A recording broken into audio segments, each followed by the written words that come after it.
The plain Jane, had the chef for like Raekwon. How you spend if your brain's gone? I'm the boss, so I take charge.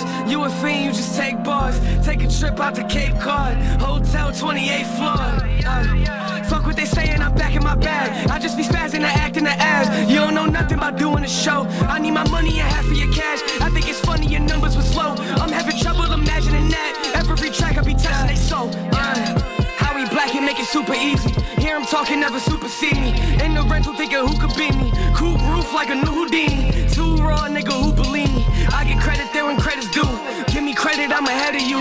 Check the credits, I'm incredible. Started with a Henny and a Coke. Niggas still slaves, why I gotta get them off the boat? Ain't nobody really want smoke. If they wanna hang, how about I give a nigga rope? They be saying Cannon do the most. Sitting on the bench, talk about put me in coach. You talk shit on the post, real life suck. We don't really care about those. No fuck niggas should prosper. They gon' die at their hands of the doctor. You too dumb here to talk hip hop. You use logic, it sound like Sriracha. Yeah, I'm a man, better fix your posture. Smack been full, no room on the roster. Niggas ain't hard when they come this way. It's a Kumbaya or a Kuna Matata. Yeah. Ain't got no time for no other shit.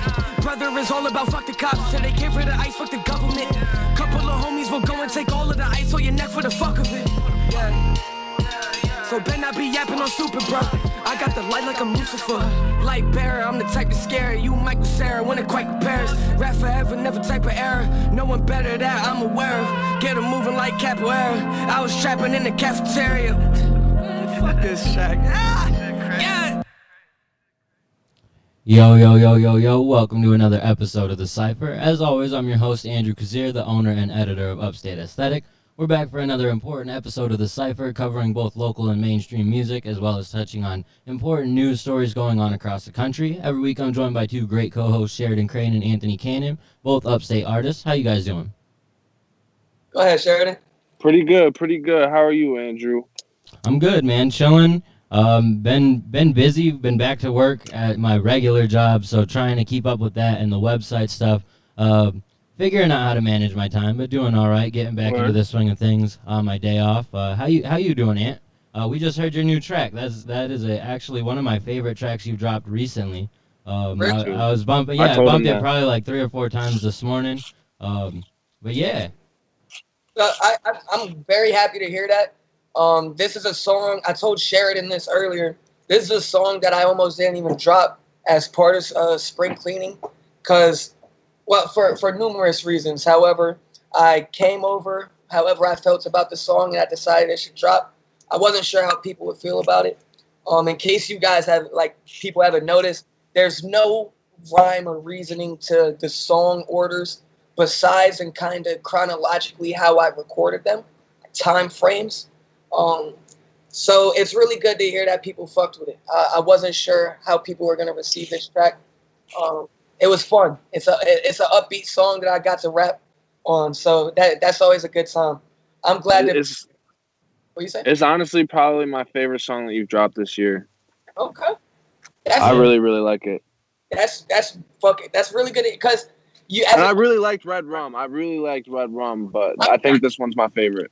I want to say, I don't want to shit on my own songs at all. I'm not gonna say that it's a bad song. I love it, but I want to put this in my top 3 for this year, personally, just because, I'm Red Rum, Goof Troop, and Simple and Plain. I'm partial to all those in my own way.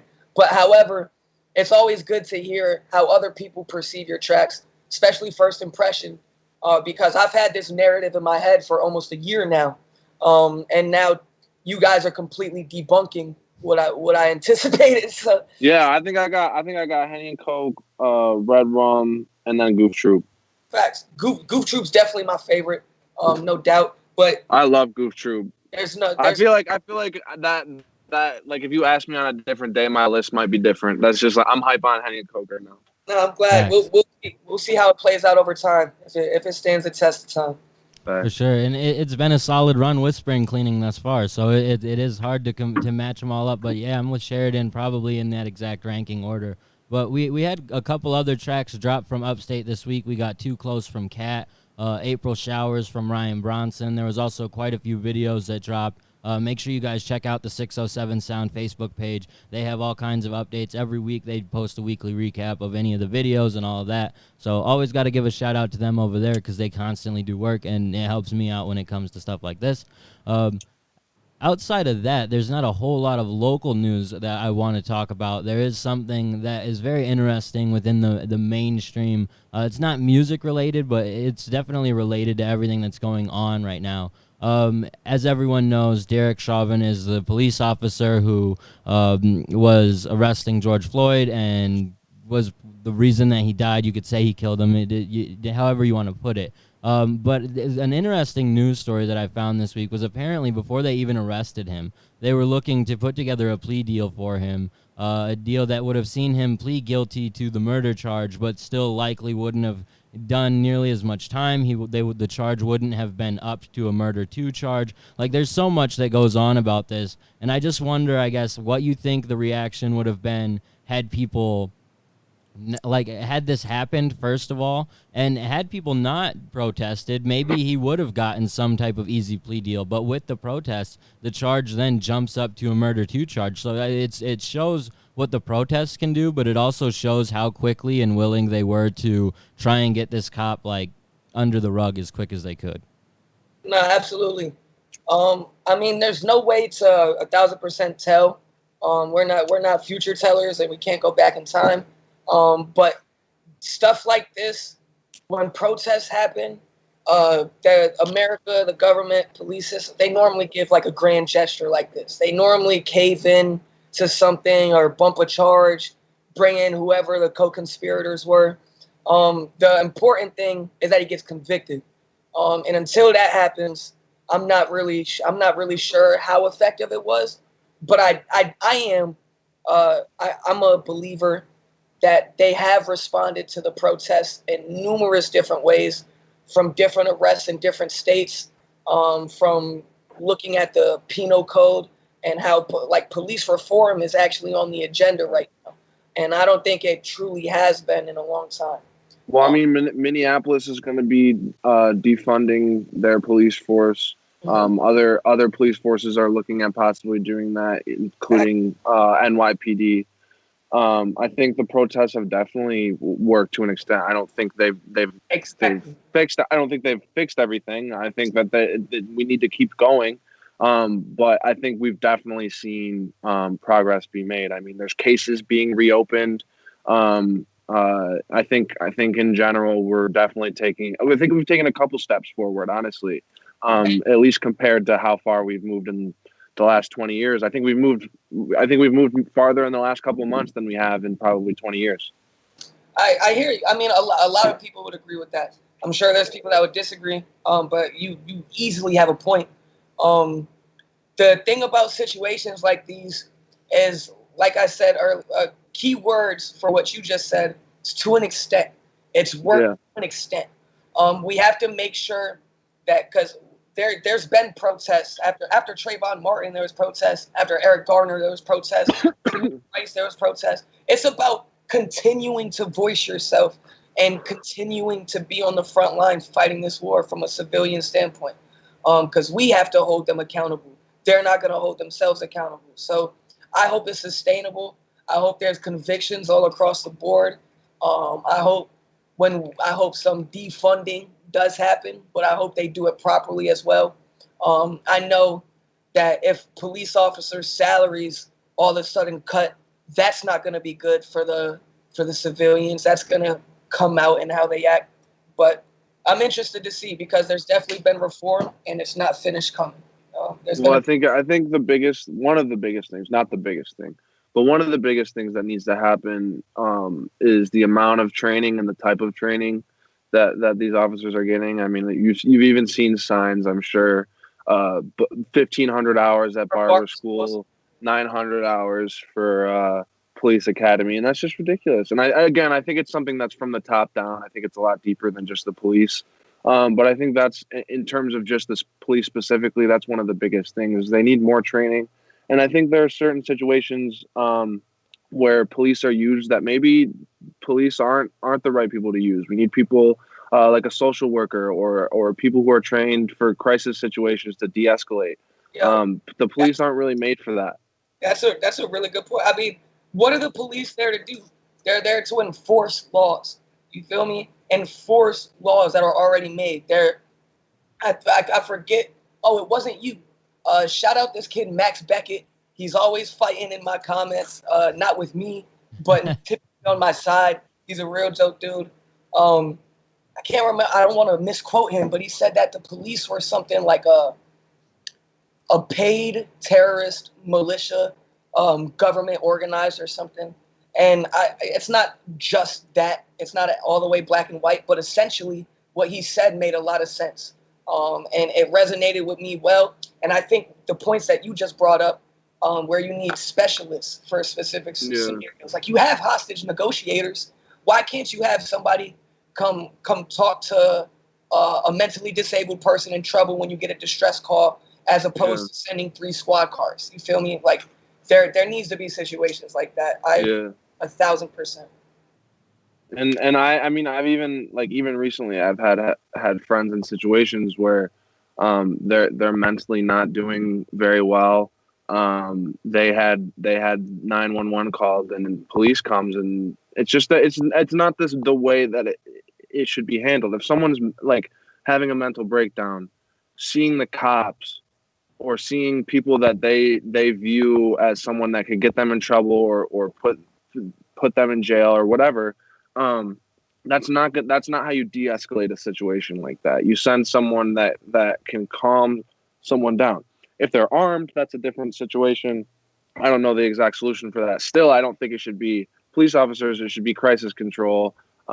Yes, there needs to be protection for people, but like, I just think that that's not what police officers are trained to do. I don't think that is what police officers should be trained to do. I think they need more training in the areas that they're supposed to be training in law enforcement and things like that. Do you think that, and this is random as hell, but and I'm not even sure the average salary, but do you think that the average policeman is compensated enough for the risk he takes, for what he actually does? In the ideal world, like even if he's a shitty cop, or picture like a perfect cop, getting the average New York salary, I'm sure it's around 50, 60,000, maybe a little less. Do you think that's enough for what they're asked to do? No, because it's not about what they're asked to do. It's about, well, partly about what they're asked to do, but the reason that I think they are compensated enough, I don't think they're undercompensated, is because their amount, like we talked about earlier, their amount of training. You don't have, there are people who have to spend thousands of dollars, hundreds of thousands of dollars, and years in training for things that I would consider much less. I don't want to say less important, but less of you can't like it's. I saw, maybe it was Chris Rock.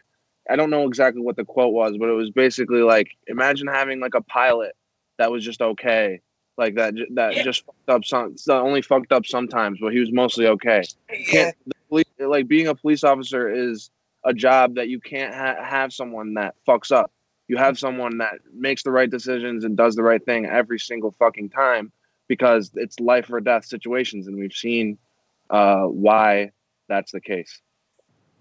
And I think a lot of it comes down to like overall reform. Like it's not going to be something that's just solved with one or two things. And the unfortunate part of it is with looking at who is leading our country and who could even potentially lead our country the other way. Like, I don't feel like we're in a position where that reform is going to come, because Biden or Trump, I don't feel like either one of them is in a position to say, okay, we need to reform the whole way policing is done. We need to reform how much police officers are paid, because if they are doing their job right, maybe they do deserve more money, especially when you look at it from a perspective of these cops, they're getting paid whatever they're getting paid, but then the police stations or whatever, they're wasting the money on these huge tank-looking weapon, like cars and shit. Like, so imagine if you're working your job, and instead of your boss giving you a raise because you go out and almost get shot at or whatever, they decide, hey, we're going to buy you a big fucking toy to use at work, and that's it. Like, you don't get any extra money. Like, maybe they should reform the money and the way that they're budgeting the police.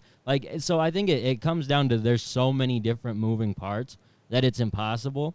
But that's why people have to keep pushing. We have to keep with the protests and everything, and fighting back as much as we can, even though we are getting some of the things we asked for. Now we have to find more to ask for. Don't just be satisfied with where we're at. We have to keep pushing, because we've let it be too many times. You know, there have been, like you said, protests and stuff in the past, and we've been tossed a bone essentially and been like, okay, great, but then the trial happens and whoever's arrested doesn't even end up in jail. So we can't just stop here. We can't just let it be at this point. It's got to be something that really is like continued on, and you like to see it because it is something that has been continued on so far, but we have to have the energy for it. You know, it's got to be a movement. It can be almost tiring to see this on your timeline or whatever, day to day, but you can't let that drag you down and pull you out of it, you know? That's why I'm not satisfied with them upping the charges or even adding the other people that were involved, because until they're convicted and until it prevents the situation from happening in the future, then it will always only be solved to an extent.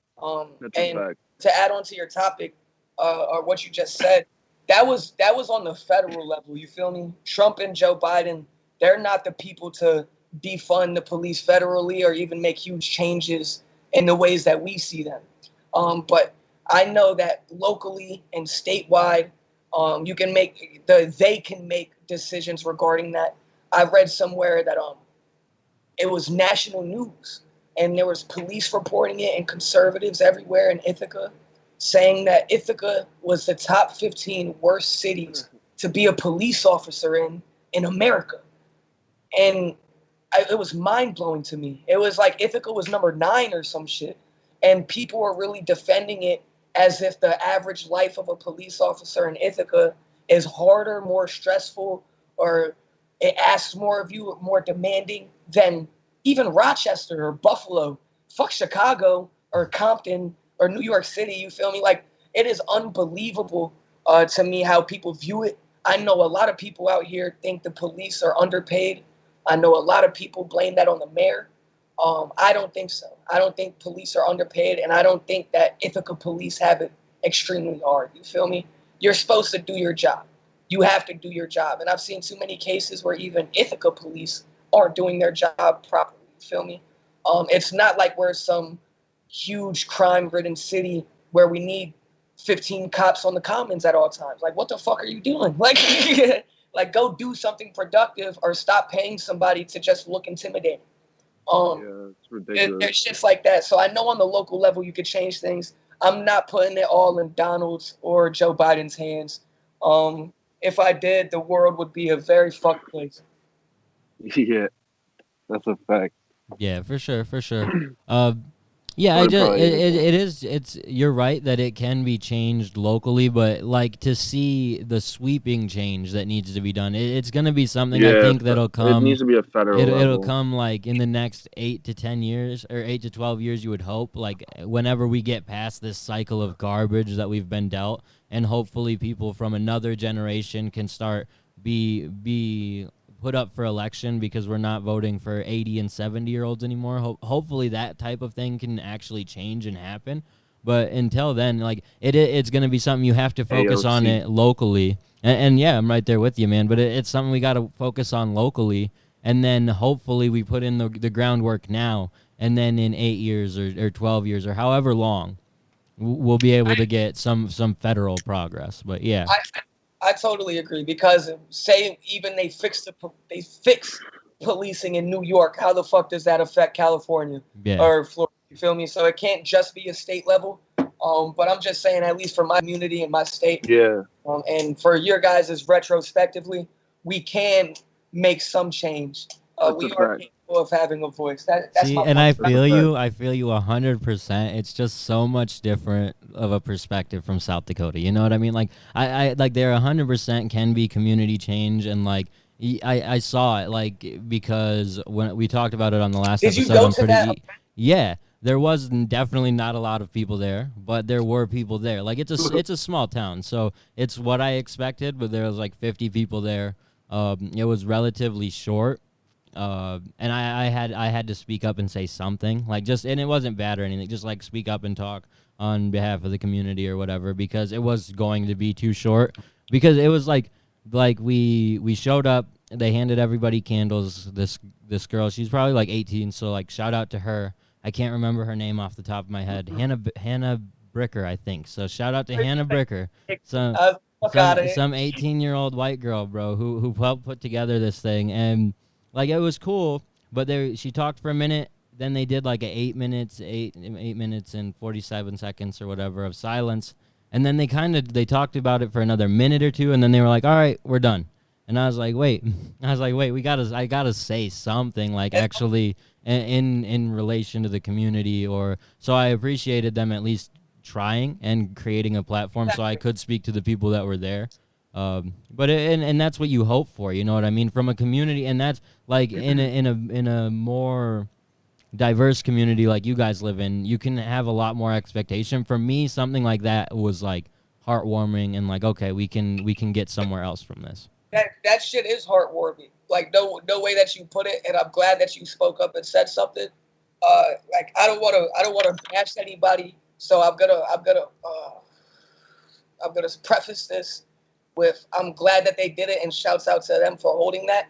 But that's almost like that white guilt, or like the idea that you have to do something because the whole country is doing something, and we don't really know. Like, it's good that they did that. You feel me? That's the first step in change. Mm-hmm. But at the end of the day, like, that's simply not enough. You feel me? Like, that's probably, a lot of those people probably aren't actively doing stuff to change it in the future. They're not going to come together again for George or any other situation. I will say though, like, the girl who put it together and probably the other two people up there who have put it together, they seemed, at least from what I've seen on their Facebook too, like they've been active in stuff like this even prior to this happening, and then this became a reason to be more active in the community about it. At least that's what it looks like, and so that's good.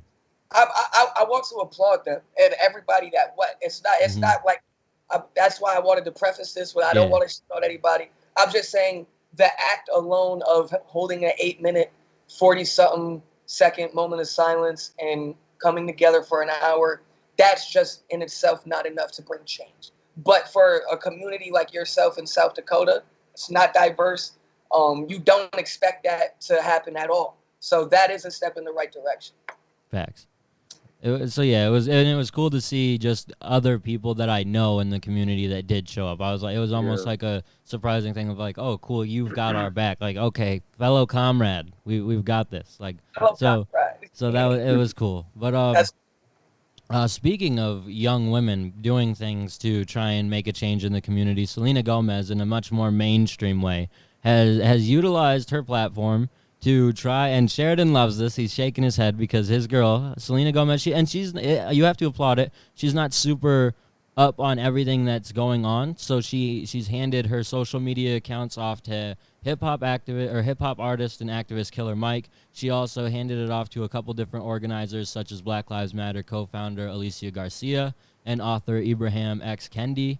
These people took over her Instagram accounts, her Snapchats, I believe, as well, just to spread their teachings, their knowledge, and she used Killer Mike to do the same thing. Like, this is really cool because, she's not someone, and it's cool because a lot of artists like her who aren't up on it try to pretend that they are, try to say something and come off as knowledgeable on the subject and then keep it pushing. She's sort of acknowledged the fact that, because of the lifestyle I live, I don't know what's going on, but let me use my platform to still try and educate myself and others. So I think that's really dope. And whether she came up with that idea herself or her team did, she still had to approve it.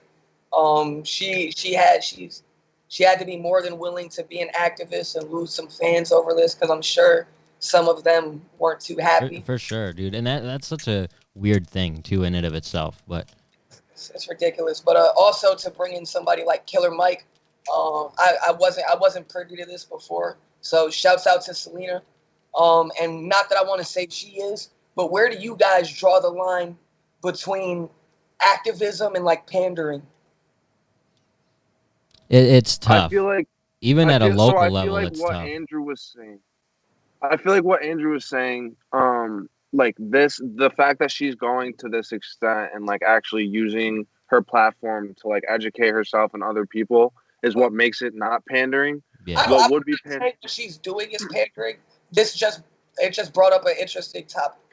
I think what would have been pandering is if she just like put out like a little statement and was like kind of like matter of factly saying stuff, and she never actually like has done anything for the cause. I think that would be pandering. Like, you just put out a statement and like you talk like you have knowledge about it, but you probably don't, and you've never done anything to help it. That would be pandering, I feel like. To admit that you're not in tune and you're not up to where you should be in terms of knowledge of what's happening in a community level and nationally.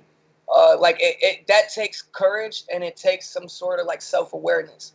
So I do want to Facts. applaud her for that. I think especially when you're at her level of like stardom and not just in hip hop or a predominantly black or minority fan base. Like she definitely has a huge white fan base. To put yourself out there, and in this way, it's not so much of pandering. If it was just like the whole blackout on Instagram and that's it, and then there's really no other thing, it's like, what are you doing? Are you doing it just to save face? And you see it a lot with some companies and stuff like that. Like you definitely see it where right now Black Lives Matter is being utilized as a marketing tool. And I think she's really big in the Latin community too, though. mhm. Well, no doubt. I mean, Latins and Andrew can speak for this. I think we've seen it. Anybody that's Spanish, he's gonna claim. You feel me? You feel me? Like they are so prideful in their musical acts that make it on any sort of level. Like I know a lot of Spanish rappers that aren't amazing, but they have huge followings because they're for their people. You feel me? And Mhm. it represents something bigger. Uh, Selena specific. I had something I wanted to say. I can't figure out the words for it right now. I got off topic. So I'll say it if I remember. I will actually utilize this as a way to transition to our next topic because we're talking about Spanish singers. We're talking about pandering to crowds. It kind of all fits into this situation. We have Tekashi 69 and Nicki Minaj. They agreed to donate a portion of the money that they make off their track Trolls, which dropped today. They'll be donating that to the Bail Project Inc. This honestly, especially when it's coming from these two, it just feels like something to add a little bit more hype to the song that's already coming. I don't anticipate this. Like it doesn't mean a lot, but at the same time, if you're the Bail Project Inc. or any other organization, we've seen it happen already a couple of times. Would you deny this money? Would you still accept it? Like I wouldn't deny it. It makes no sense to deny it, but you have to see through what they're doing. No doubt. I mean, the difference is, like Takashi has been a member of the prison system. Like he's gone through it, and the government isn't going to be picky where they get this bailout money from. I believe the organization that shut him down was like a children's hospital organization or some shit. And I think their values and morals don't line up necessarily. I would be genuinely surprised if they didn't accept this money. But I also that was a great segue because this is pandering. I don't think that they could be genuine with this, and I wouldn't give a fuck. You feel me? Because even if they were genuine, like why not donate 100% of the profits? Mm-hmm. Granted, it's not just that simple. I know whenever you put something out, you need to get something back for it. I'm just saying their money will probably get used and it'll hopefully bail somebody out that needs the bread. But I don't put any value in this. I didn't.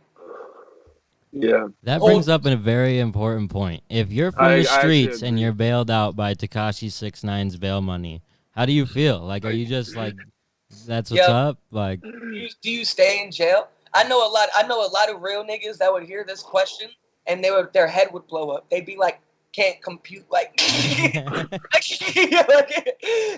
would malfunction them. You feel me? I would take that shit. Fuck. I would take the hell out of that shit. Fuck out of here. I'm not sitting in jail for anybody. especially if they're giving me a get out of jail free card.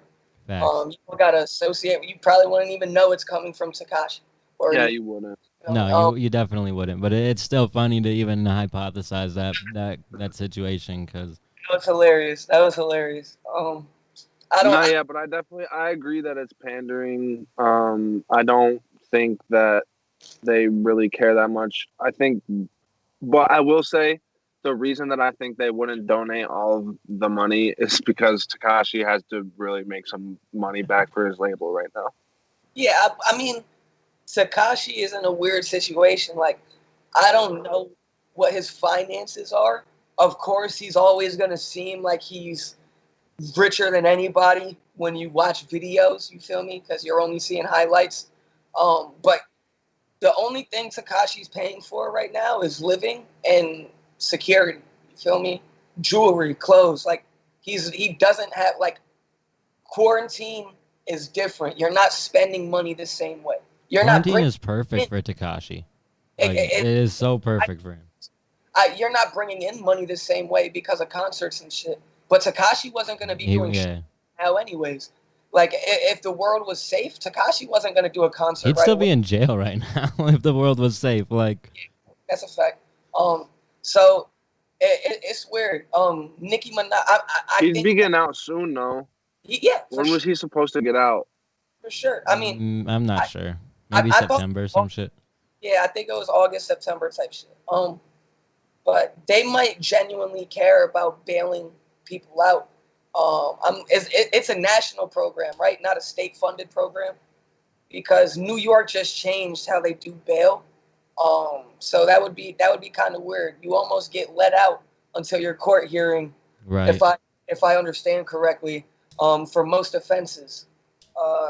But regardless, they could have some genuine, sincere ties to this, and I still wouldn't truly care. I feel like it's just another way to like poke at Meek too, like if that makes any sense. Because just like, okay, we're donating a portion of our track. Are you? And I'm honestly not sure if Meek did. I'm sure he did something, especially right as everything started up. But it's got to be. It's kind of like even just Nicki being on the track. I was like, yeah, they're both just trying to be like, yeah, fuck you, Meek. Like, yeah, it sounded like a statement, but I also think this was something that was organized well before Meek and Tekashi started beefing again. I think that Nicki Minaj and Tekashi built a relationship through Fifi, and I think that Nicki Minaj is somebody. Like I've seen people talk about canceling her and blah blah blah, but not enough. Like people aren't gonna really do it. She's one of the few artists that I think could make a song with Tekashi and not really lose any type of respect for it from the majority of people. Well, so far he's picking the right people. Like I don't know if you guys saw it. He has a track he's working on with Akon, so I know Sheridan liked that one too. So you haven't seen anything about that yet, Ant? I saw everything about that. Oh. Everybody's saying that it was amazing. It was fire. I thought it was underwhelming to say the least. I thought the idea of it was the coolest thing about it. And I think, I just think him teaming up with Akon and remixing such a classic track for this situation is perfect. However, I wasn't moved by what he was saying. His vocals couldn't even compare to the original track. I wish it wasn't auto-tuned. I wish it was more genuine. Like, there's a lot of I got to hear the whole song before I give my take on that. But he's genius. He's a smart, strategic person, and people discredit him on all those fronts. But that's something that I got to give it to Tekashi. He is strategic as hell. Whether his strategies work, they fail, or they leap him higher in his trajectory, I do think he's super strategic. Bro, he's like a movie character to me. Like, I feel like I don't know if I would like his music as much if I wasn't so entertained. Like, I don't know. Who the fuck would? Who would? Name and one. He's continued to be entertaining is the best part. Like, coming out of jail, you had to wonder, and he's still, like, fucking with people randomly on Instagram and stuff. It's just, it's still fun, but it's like, I will say, though, that even before he went to jail, the music, the quality of the music, you were questioning, like, can this hold up? some tracks weren't as good as he was when he first started, and I still think we're going that way. I don't think that this Trolls song really hit for everybody. Sheridan definitely liked it. Bro, There were what? definitely people who liked it. 30 million. It has 30 million plays on YouTube. Gooba had more YouTube streams, I feel like, in the first couple hours than that. So is the argument that because it's performing well that it can't be a bad song? Is that the argument? But what I'm saying is like, bro, I'm saying he's not going downhill is what I'm saying. That's what my I argument wouldn't say it's I'm not saying it's a terrible song either. I'm just saying it wasn't I as think it's good. a fire song. I think it's a fire song. I think it's too long too. It's way Have like you ever heard something like it though? It's 3 minutes and 30 seconds. Yeah, for a Tekashi 6ix9ine song, bro, that's too long. Bro, like in the video when it goes to the black background, he's just like doing this weird fucking shit, bro. That shit is hilarious. How funny is it that this nigga's shooting videos in the same location? Yeah. this nigga's got a box in his backyard, and he's just having somebody fuck How it do you up. even lay low with a big ass box in your backyard to film music videos? Like, it's a dead giveaway no matter where you are. Yeah, it's funny to me. The track was a little long, especially for a Tekashi song. I wouldn't say too long, but it definitely didn't keep my attention the whole way. That means it's too long, man. Too long. I just kept my attention. I mean, but I'm not to sure if my like 20 times. attention would have been kept more if it was shorter. You feel me? Like it's the quality of the song, not just the length. I think in terms of a move, this was a good move.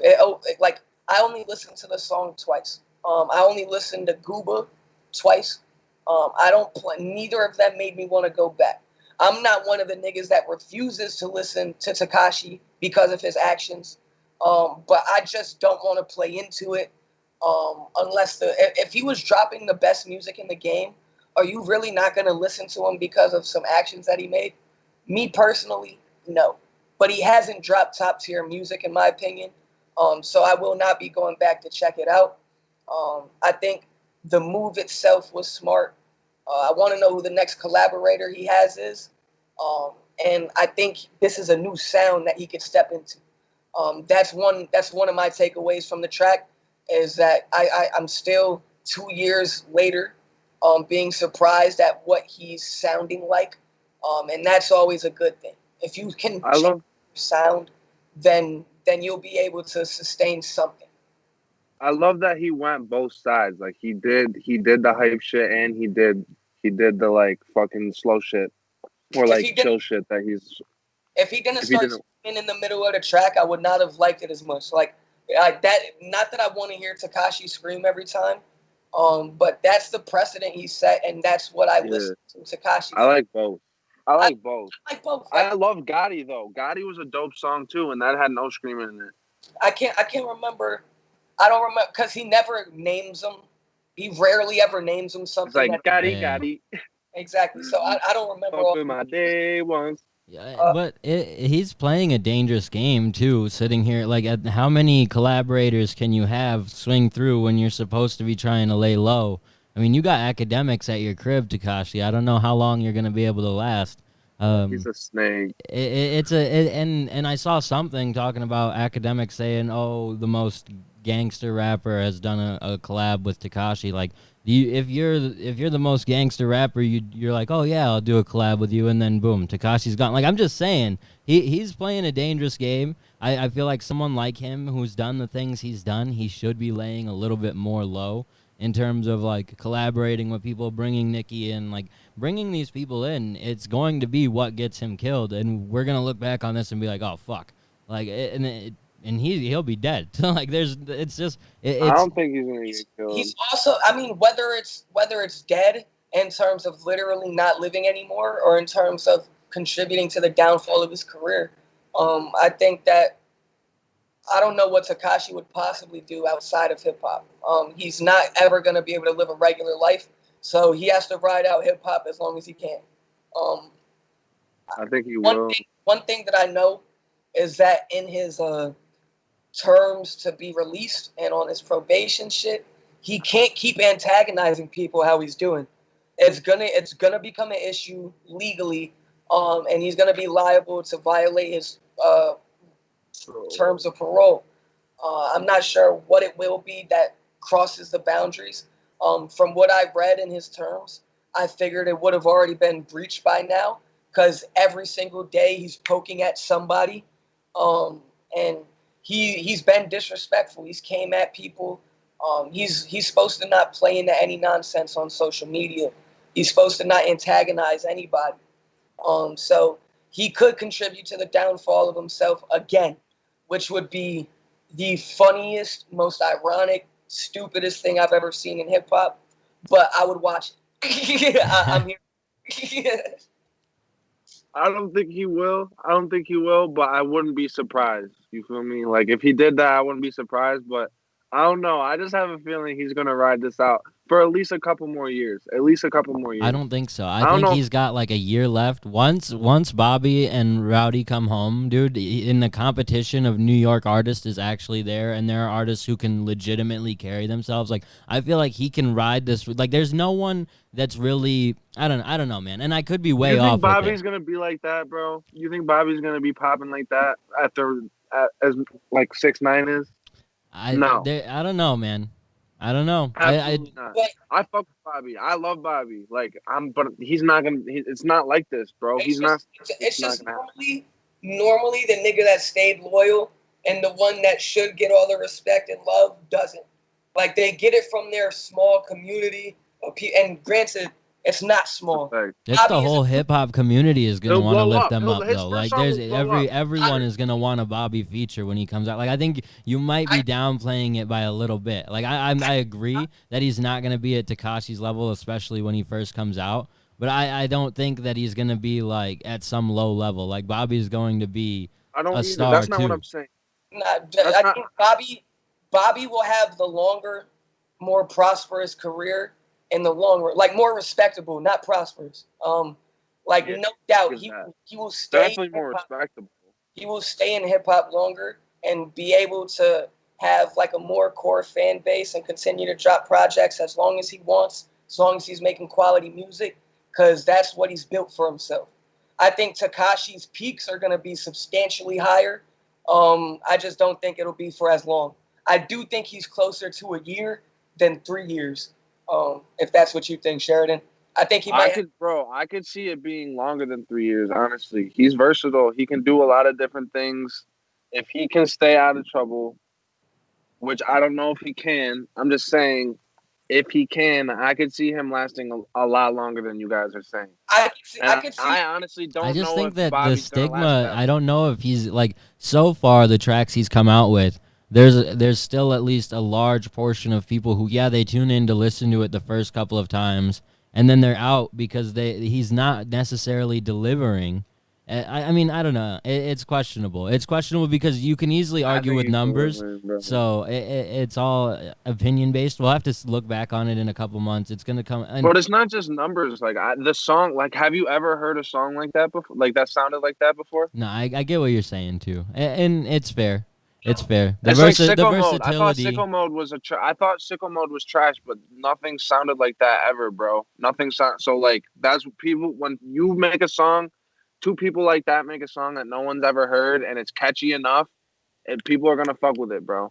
I think I wouldn't be surprised if Takashi came in and out of hip hop for the next 10 years. You feel me?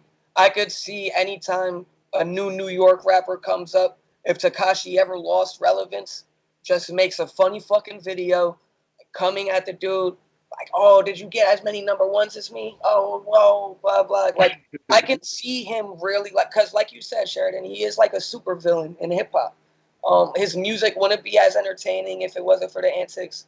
Um, I think what he represents in hip hop is deeper than his music. You feel me? He's not listened to consistently. People tune in for the first week, and then the streams are not the same anymore. People are not replaying these songs. Some are, but the masses aren't. I'm not sure if you went back to Gooba since the week it's released. I damn sure haven't, and I haven't heard one person post Gooba since the first week that it's released. You feel me? I think that's going to be the same for a lot of tracks, especially because bars are just now getting open, and there's not club play the same that there is. So if he has a hit, it's going to have to be put on the back burner for a little bit until the clubs get open and he can actually get some play. I don't know, bro. I've seen a lot of people. I think it's just like definitely probably different crowds, but like I definitely have seen a lot of people still listening and heard a lot of people still listening to Gooba. Okay. And I don't know about this song. Like I feel like this song, I don't know. I could see it. I could see it going either way. I could see it blowing up just for a couple days and then dropping off, but I don't think it will. I feel like Trolls or Fifi? Trolls. Fifi was crazy. That was like I can't stand that song anymore, but like that was perfect. Like they did exactly what they needed to do on that. This was more of like an experiment. This was more of like a risk, I think. Wait, so did you say Trolls or is your answer Fifi? My answer is Trolls. Oh, that's what you like more. Yeah. Okay. Definitely. What about you, Andrew? I probably like Trolls a little bit more, but I mean both songs are probably around the same level of like okay to me. But I just don't know if he's doing enough to overcome this stigma that he obviously created for himself by being a snitch. Like, people aren't holding it against him now, but is the quality of music good enough where people are going to continue to keep checking it out? Like, we are checking it out now, but it had to have a feature with Nicki this time. We're already saying who's going to be the next feature. Like, and we are checking out the Akon song because it's with Akon. Like, at what point is he going to have to do it alone? And will he be able to maintain it then? So people would have tuned into that video if Akon wasn't in it and they just heard Locked Up and Tekashi remixing it. I think so. Well, yeah. At least. I think he has to work with people. I mean, but he's done that over his whole career. That's not financially sustainable, though, man. When you have to have the security he has to have, and then you have to pay not just people to work with you, but like stars. Unless he's catching every artist on their way up, and every artist on their way up is willing to put their neck on the line to make a track with Tekashi, like he's gonna be paying out the ass for every feature. I mean, and he has to do it every day for the rest of his life. You feel me? So I agree with you. But my opinion, if like Trolls, it would not have hit the clubs the same as Fifi did. It would not have been. It would not have been as big everywhere. Fifi was all niggas saying. It was in every meme. It was in everybody's car, every barbershop. Like that was 6ix9ine's peak. So whether people like the song more or whether which one's a better song, I think that the impact that Fifi had should say enough about that. But maybe I'll be wrong because maybe Trolls will hit 30 million a day for the next 2 weeks. Like that could. I feel like Trolls is like it could hit like Sicko Mode. That's what I feel like it could hit like. Well, no, because Nicki didn't rap as good as Drake and Tekashi didn't sing as good as Travis. That like I don't see it. It's not as innovative enough. They didn't go back and forth the same. There was no surprise factor. You knew Nicki was on the song. You didn't know Drake was going to be on it at first. I think that Sicko Mode is a good comparison because of how different they are. But in terms of quality, they are substantially different. Yeah. I think Trolls is a way better song. Wow. Wow. I'm okay. We're pushing it to the next topic. We always spend way Yes. too long on Tekashi anyway, so we'll leave it at that one. Trolls is better than Sicko Mode, only according to Sheridan. We're getting on to another topic where I'm sure Sheridan will be a bit opinionated. It's related to Kodak Black, but this is actually not just related to Kodak's music. It's actually related to his case and him being in jail. Apparently, the judge in Kodak's case admitted that there was a clerical error. This means we'll probably see Kodak return home sooner than expected. He's already supposed to be home soon-ish, I think. But this means it could be a couple months sooner. He was sentenced last year. They say that when he was sentenced, they overstated his drug use and his criminal history, and they deemed it to be a Category 2, but on his paperwork, it was written down as a Category 3. which made him a higher risk or whatever, however they classify it. So obviously he then gets put in a higher risk facility or something. So he just gets a shit deal because whoever was doing the paperwork couldn't do the paperwork right. And because of it, at the very least, we might get to see him come home sooner than he had expected, which is good. But and the only reason is because he has a really good lawyer. And so when we're talking about all of these things in terms of Black Lives Matter and police brutality and the struggle that just black people in general face or minorities in general face when they go to prison, like a clerical error like this for someone who's not rich and doesn't have a good lawyer means you're in a high risk facility for a longer period of time just because someone couldn't do their job right. Like, so there's just so much that goes into it, but absolutely. But just because, so I heard that, and correct me if I'm wrong, but didn't his gun charges get dropped too? I think he had something dropped recently. I'm not exactly sure on what the charges were, and you might be right. He this was a culmination of a lot of things. You do the crime, you do the time. And I'm not a huge fan of Kodak's actions, but anytime the police do a clerical error, boy, free that man. Let that man come home. Y'all fucked up. Y'all couldn't do your simple ass job. And granted, it's not that simple, but you couldn't do what you're paid to do. Let that man come home. Y'all fucked up. Typing numbers into a computer, bro, isn't that hard though. Like that's the thing. And like for me, this one kind of it almost hits me a little personally because at one point in time I got caught up with some trouble out here and spent a night or two in jail. And they like I'm speaking to the cop as I'm getting out, and it's nothing serious. So it's really nothing that I was ever really worried about. But the cop's like, yeah. So we wrote down this instead of this, but we caught it at the last minute. And I'm like, oh, well, that's fucking awesome. Like. I'm glad that you guys thought I had, like, it was just such a shitty situation. And I was like, well, and at the time, I just laughed it off because I'm like, yeah, that's cool. That's great. Like, I'm not in significantly more trouble for no apparent reason. But then you look back on it now and you're like, what the fuck, man? Like, I could have been in significantly more trouble for no apparent reason. So. Yeah, and it is crazy because of Kodak's celebrity status. Maybe if he was somebody in a different position, they don't go back and check the paperwork. They don't have the lawyers to look through. I don't know. I can't really speak on it too much. I do know that clerical errors happen all the time. You know, Mirandize somebody properly, you fuck the whole case up. Like there's mad things like that. So free Kodak. I think that he's a great artist. He's capable of making some really good music. But he was teetering some crazy lines towards the end before he got locked up. I was not agreeing with a lot of the statements he was making. Some of them were even like predatory. I didn't really rock with that. I agree. I lost no sleep when Kodak got locked up. But anytime there's a clerical error, gotta free that man. That's a fact. I agree. I agree. I pretty much agree with everything Anthony just said. Other than the fact, I think I just want to add Dying to Live, one of the best albums of the 2010s. Top 15.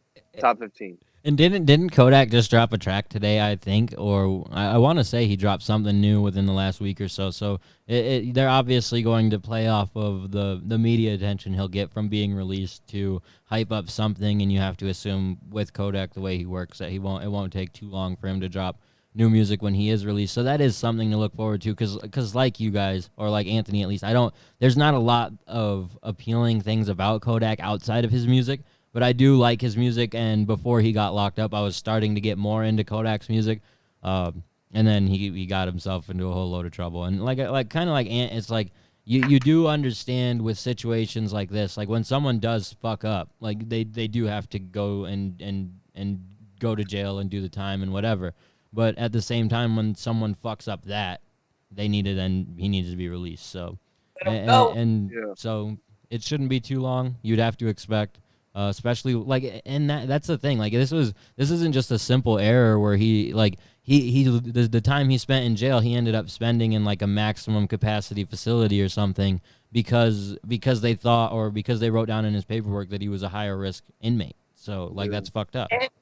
And Kodak claimed that he's been jumped by guards. He's claimed that he hasn't been fed properly. They didn't give him his medication. Like he claims that he's been having it bad in jail. So if there's any truth to what he's saying, I feel bad for homie, and I'm glad he's getting out of that jam. But like I said, you do the crime, you do the crime. So you get a second chance to eradicate that. That nigga better be on his best behavior. It's like a fourth or fifth chance, bro. Exactly. That makes it a lot worse. It is something whenever I hear do you think he's Kodak's gonna about stay to relevant? get, I think so. I think Kodak will stay relevant, but I think he's peaked. I'm not sure if he's peaked musically, but I think his popularity has peaked. I still think he's going to be sought out for very many features by very many artists, and I think he has some solo Johns left in him.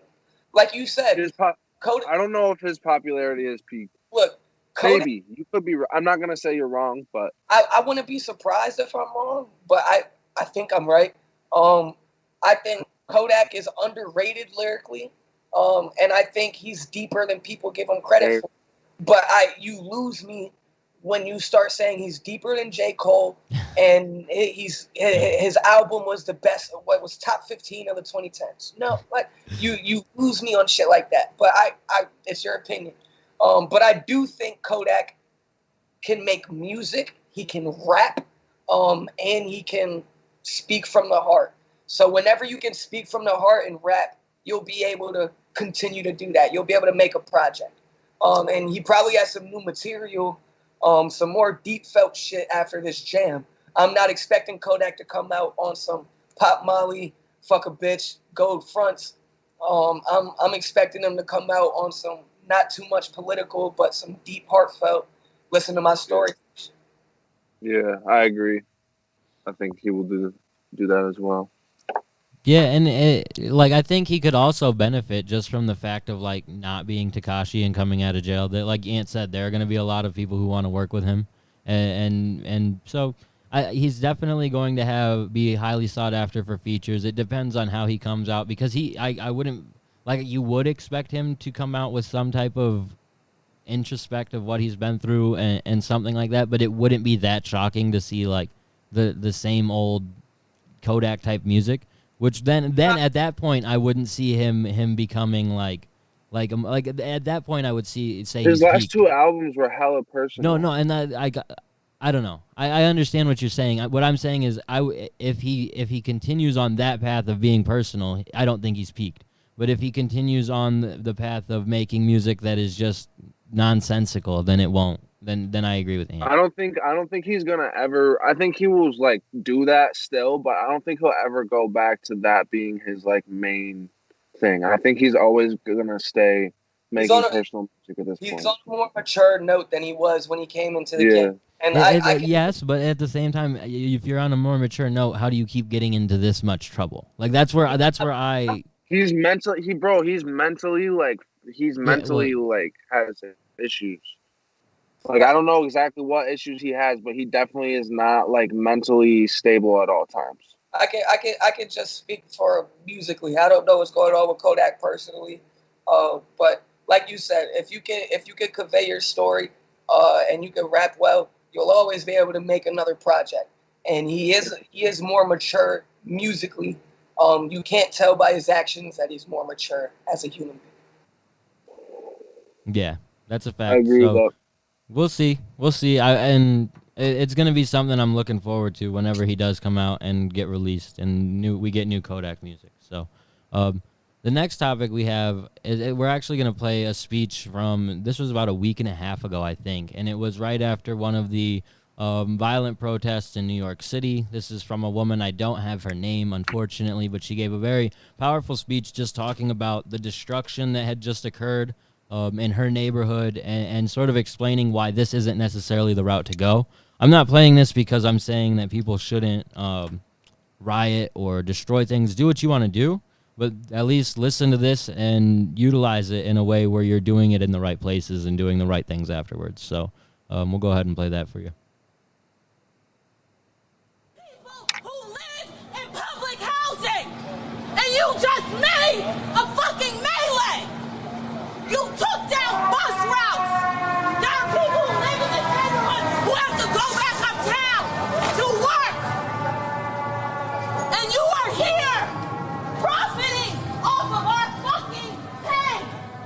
you fucking protest, every single last one of you, you think about what it's like to be a black woman in this fucking neighborhood who lives with people in public housing, who now has fucking shit to walk through, who bag your groceries, who drop off your food, who defend you, who go uptown to a fucking hospital to serve this community.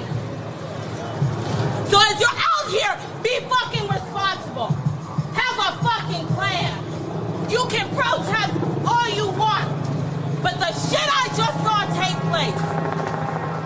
I know there are people out here, homeless people, who fucking rely on those banks to charge their fucking phone. And you think it's okay to take down a neighborhood? You don't see corporations here. There are human beings that live in this goddamn neighborhood. You do this shit in Harlem, you do this shit in Brooklyn, and I swear on everything, these people in this neighborhood deserve better. And I'm not talking about the gentrification. I'm not talking about the fucking students who come here and pay cash to go to NYU. I am talking about the people who go to a methadone clinic down the goddamn street. And you fucking think this is a protest? I gave my fucking blood, sweat, and tears for this country. I served this country for 10 goddamn years. So when you think about this anger and this fucking rage, because there's a way to get answers. Every single last one of you better be fucking registered to vote. Yes, ma'am. Every single last one of you. We are. Yeah. So do me a favor, for every single person out here protesting, remember, there's 3 homeless men who rely on that as a charging station. And what? Will it even work now? For the sake of what? So you can go back home to your fucking comforts. Sit in your house and think that you did some fucking work today. There are people out here who work in these bodegas, who are security officers, who are maybe not descendants of slavery, but came over here as immigrants to do their jobs. So great, everybody's. And you created an unsafe goddamn environment. And I am tired of it. I don't care how you decide to organize and protest. But you don't fucking riot. You don't burn shit in my goddamn neighborhood. I'm a resident here. And you will fucking realize this resident doesn't look like any of you. Because she is black. She has a fucking right to be mad. But when you come in here with your fucking privilege and you take down resources that my community needs, these houses, these buildings are dilapidated because of fucking, we don't have patrons here. There are immigrants who fucking built a fucking eyebrow threading studio. And we got spray paint on their shit. So you want to fucking do something? Make sure you're registered to vote. So start at a goddamn fire, and you better pass it on to all of your fucking friends. You stay out of our fucking neighborhood, and you take this. So, like, obviously, you can just see, or you can hear, I should say, the emotion of just someone from that community impacted. And you can't see it. There wasn't a video with it. But she's surrounded by a bunch of people who are all white. Like, everyone destroying stuff and not even thinking about what they're destroying. They're just in it for the fuck of it. But saying it's for the cause they're not even the ones affected by what's going on. So it is, like, you get it. You get the anger, the frustration. You want to do something about it. But when you're tearing up communities, it's just unfortunate. And fortunately, from what I've seen, everything in Binghamton, everything in the surrounding communities seem to be holding up to not doing this type of shit because they recognize the impact it has to do stuff like that. But what are you guys' thoughts? That was a very powerful and moving speech. She probably conveyed her point better than anybody that I've seen go against the riots and protests, and I think it was a valued perspective because it's a black woman who served this country for 10 years. That's a rare demographic, and it's somebody that we should absolutely listen to and feel their opinion. I'm not 100% against rioting. I've voiced this. But one of my biggest things about rioting is there has to be a method to your madness. You can't just destroy shit and steal Gucci flip flops because you want to be a part of what's going on. You feel me? You have to, if you're going to steal Gucci flip flops, tell me why. You feel me? Let's go run the whole fucking store, but what's the point behind it? You feel me? If we're gonna go burn down this building, if we're gonna destroy some shit, let me know why. What they do to us, you feel me? Like I'm not fully against the riots, but I'm one that believes you need to be protesting with a point. You need to be actively doing something that has meaning to it, because we're just gonna look like a bunch of angry black people. One of the things that I noticed from what she was saying, I didn't have to see the video, was that the people that they were talking to, or she was talking to, were white. I was shocked when I heard that, but also not too shocked because that's happening all over America. Um, Black Lives Matter is getting this horrible reputation as some terrorist organization that just wants to destroy shit, when a lot of the anarchists that I've seen have paler skin than I do. They're out with whole head wraps and goggles and gloves and shit, destroying. And I'm glad that they're out fighting with us, to be honest. But I just want to know what their intentions are. Um, if I were to say something to the people rioting, it would just be do it with a point. There's better ways to go about it. But if this is how you feel, you got to express yourself. Get on it popping. Don't destroy your local communities and these buildings that help homeless people, that help drug addicts, that help the people in need immediately in your community, because that hurts it more than destroy it. You're not making any point to big corporations. You're not convincing the police department to solve anything. You're not sticking it to Trump the way you think you are. So I respect her for voicing her opinion the way she did. Me too. I mean, I agree with her. Like, don't I don't see a point in burning down places that are in the community. Um, I agree. There's got to be a point. Burn down. I mean, burn down a police station. Burn down somewhere that people are actually oppressing you. Um, Not small businesses, not places that homeless people need. Um, that speech was very moving, and I agree. That's really the first anti like riot speech or like argument I've really heard that really has hit me that hard. Absolutely. It was I almost like I got teary eyed for a second. I had to I had to put my head down. It was very moving, I thought, and it gave me a different perspective than I think I had originally on this topic. So I really appreciate that you played that, Andrew. But overall, yeah, it's just there's got to be a point to it. I agree with Anthony. Yeah, and I think like just because she has that firsthand perspective, obviously living in that community, being from right around there, you take it all in so much more too, because it's like you understand firsthand. Like a lot of these people probably weren't from that area of town at all. Probably had no business being over there destroying shit, Yeah. and she knew the impact it was going to have the next day and the days coming. And you do see it kind of across the country where communities are then forced to come together and put stuff back together as best as they can, because there are people who rely on some of this shit that is destroyed, or there like some of it is businesses owned by immigrants and so many different other things. Like it just makes no sense. Being more calculated in what you're doing is what makes sense, and that's where like voting goes hand in hand in that, because if you're calculated in what you have going on, you're likely going to vote as well. So just like have a plan with what you're doing and stick to it, and don't just be a part of it because you want to fuck shit up right now. Be a part of it because you want to be a part of real change. Like, I wanna try and make something clear that I haven't seen too many people touch on. I've seen a lot of white people get shut down or even feel like what's going on right now doesn't affect them. It affects every fucking body in America.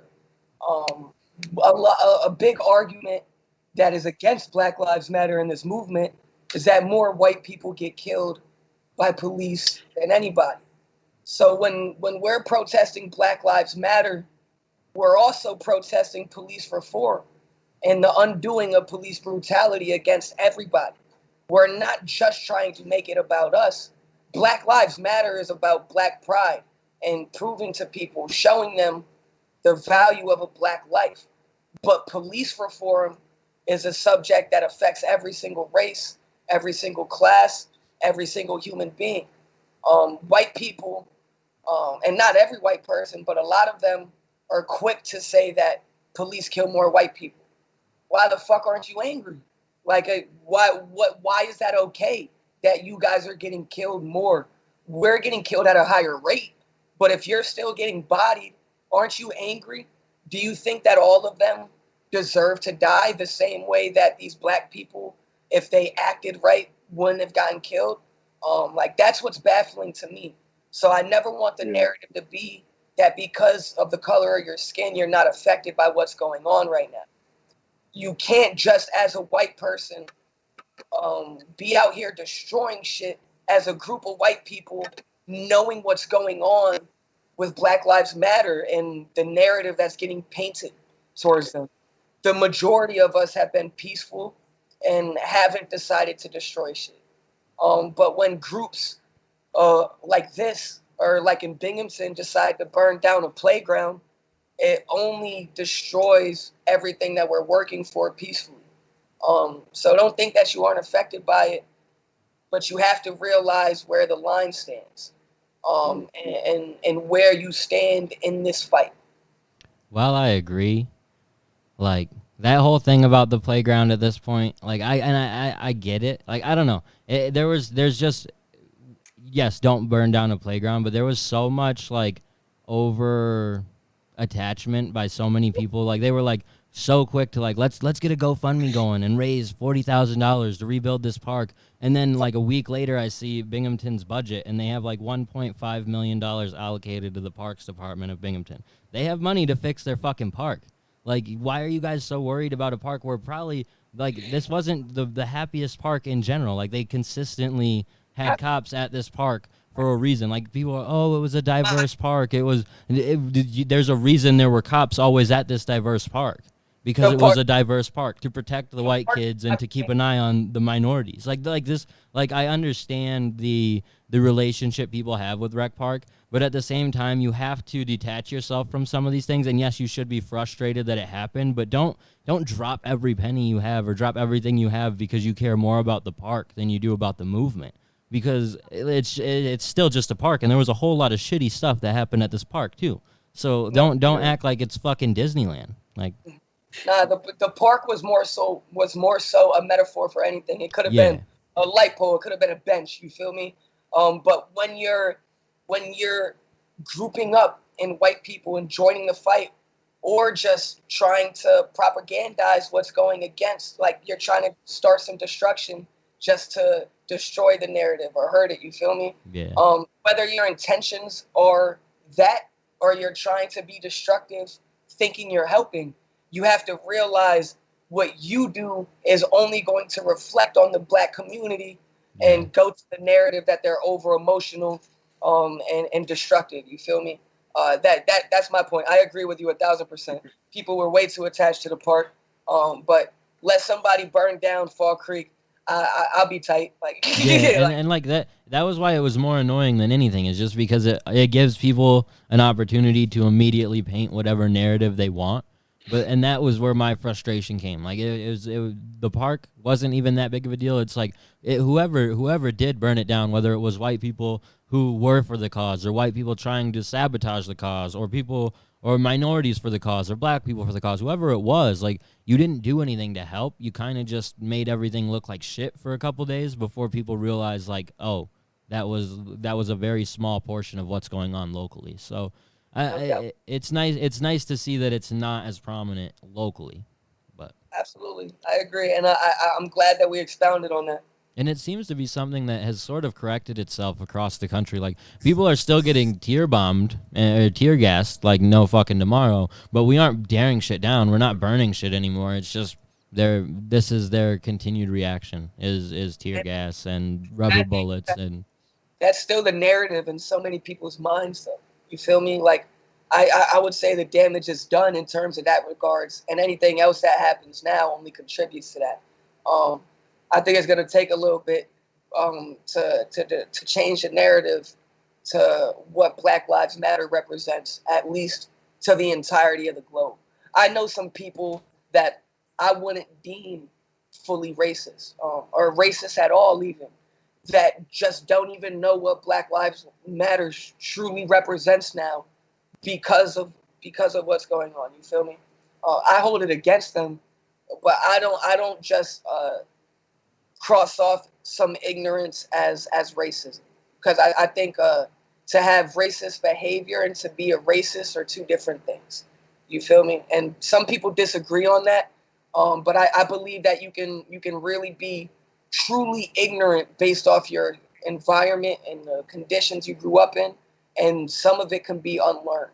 But if you're a true racist, then you hate what you hate, and nobody's going to convince you otherwise. I think there's a certain point, though, where, like, you can't really, like, I feel like when you're, like, 15, 16, 17, maybe even 18, but, like, once you get to a certain age, I feel like there's no excuse. That's just my opinion, though. No doubt. I mean, to be honest, even in high school, you're too old to be racist. Like, I know, I agree, but I'm just saying, like I feel like there's room for growth there.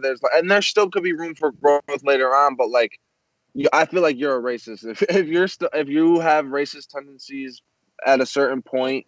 You think every white person that says nigga is racist? No, like I personally don't. I don't think that.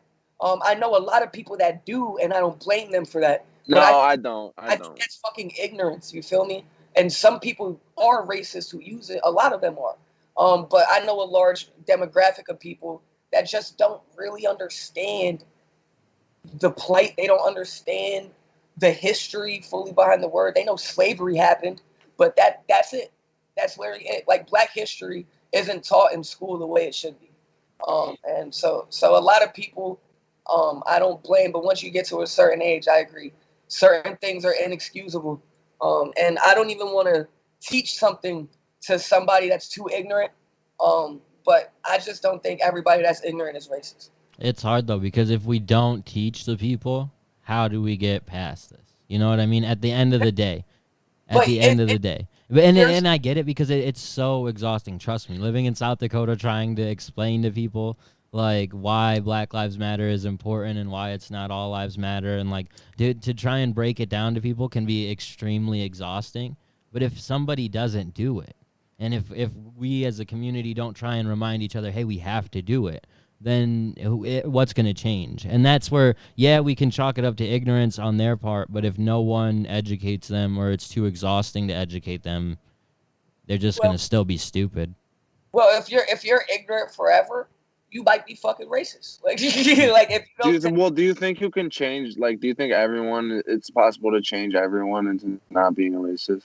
I think I think some people are genuinely, like, super unaware of what's going on. I think I know someone. Some people, but I mean, I know someone super close to me who, like, is an older white guy, has no idea what's going on in the world. And recently, like, and before, I wouldn't say that he was, like, I would just say you questionable. You know what I mean? But now, this shit has happened, and he's had to have, like, a couple of reality checks of everyone's not him. He's started to come around and understand that the world has shit going on that he needs to recognize and adjust and learn. So hopefully that enacts change in him. But up till this point, I never saw anything like that. So I do believe, like, no matter how old you can get, eventually, I think you can have a moment where you're like, oh, like I didn't even realize that was happening in my town, because that's what a lot of it is people think that because they're so close-minded, they live their life the way they live it, that no one else could even possibly be this way. And then they start to realize it. And it's unfortunate that that's how they have to figure it out, but it's kind of the only way, I guess. Yo, my dad is 60 years old, and he's a black man that used to live he used to live in Maryland, in very rural parts of Maryland. And he drank from the blacks only water fountain. He had to eat in the blacks only diners. You feel me? Like he lived this, and he's only 60. My dad is younger than most people's grandparents. You feel me? And there's great grandparents in the world. There's people that live to be almost 100, like past 100.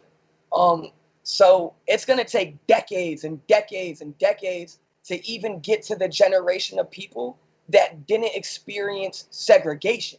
You feel me? Yeah.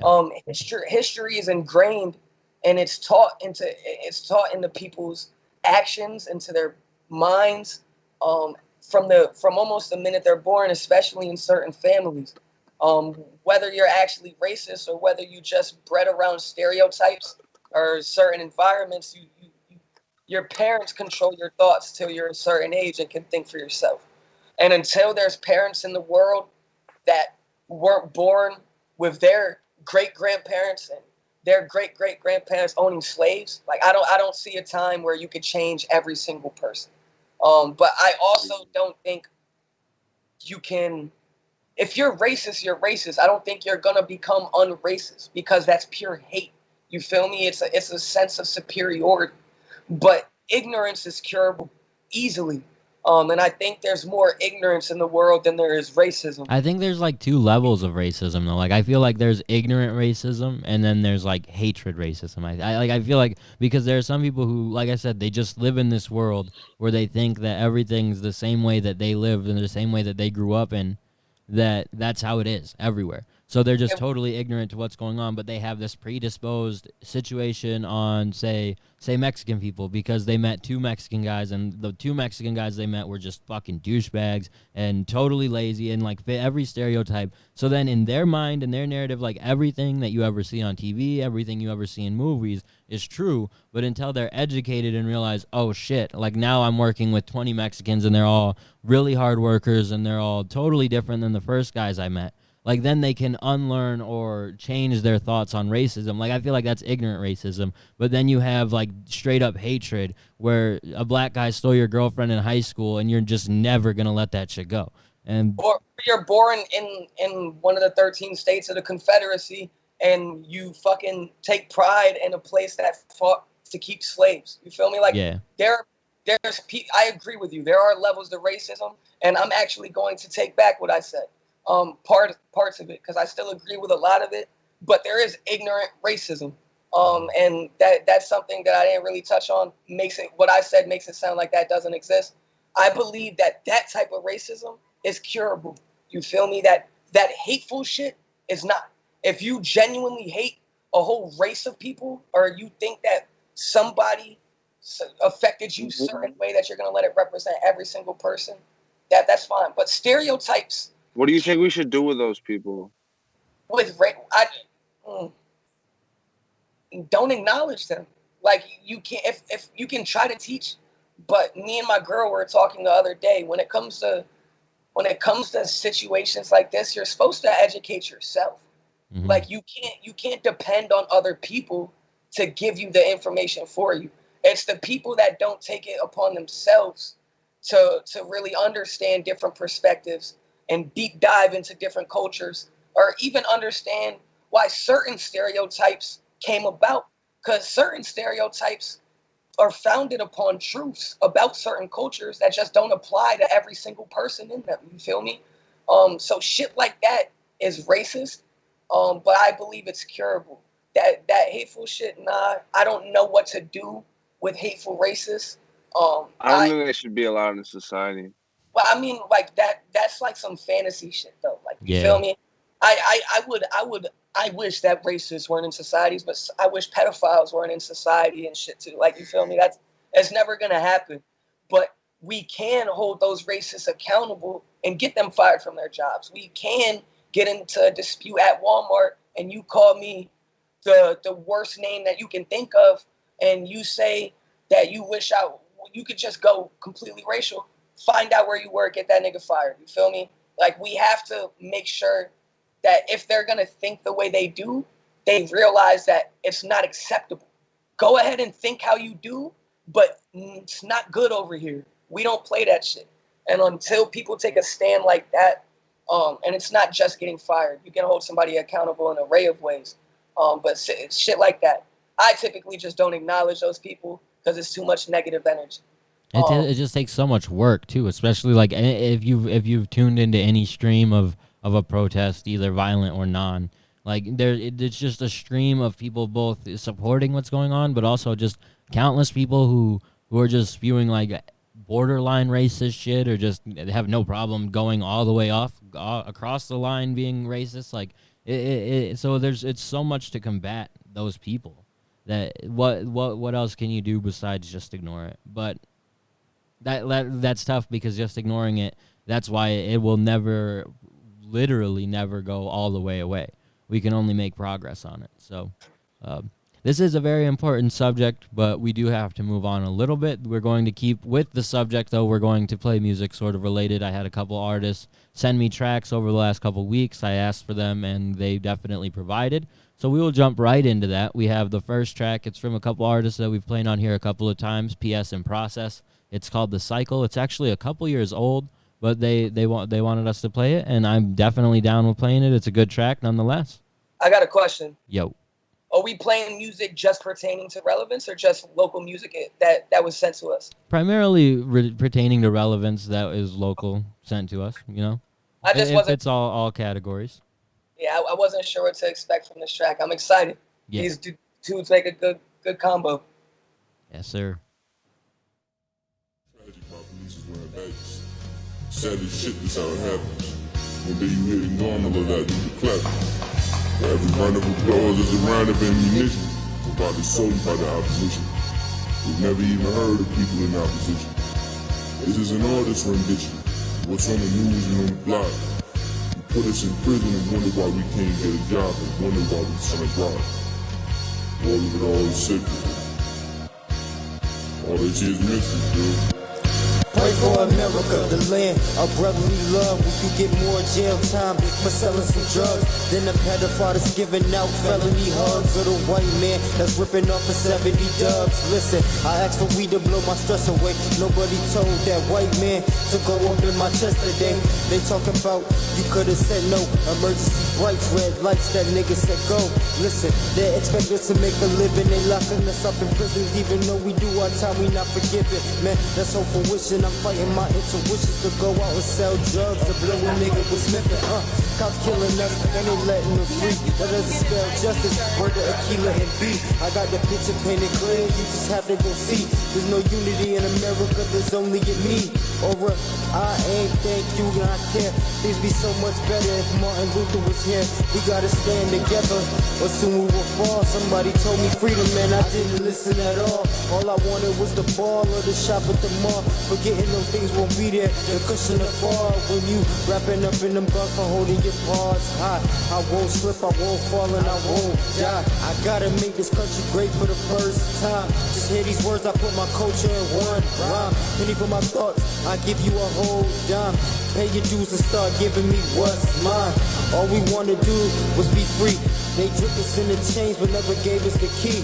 And I look at my people and all I can think and all I can see, yeah. Hold on, you know, yeah. Cause I can't let go, yeah.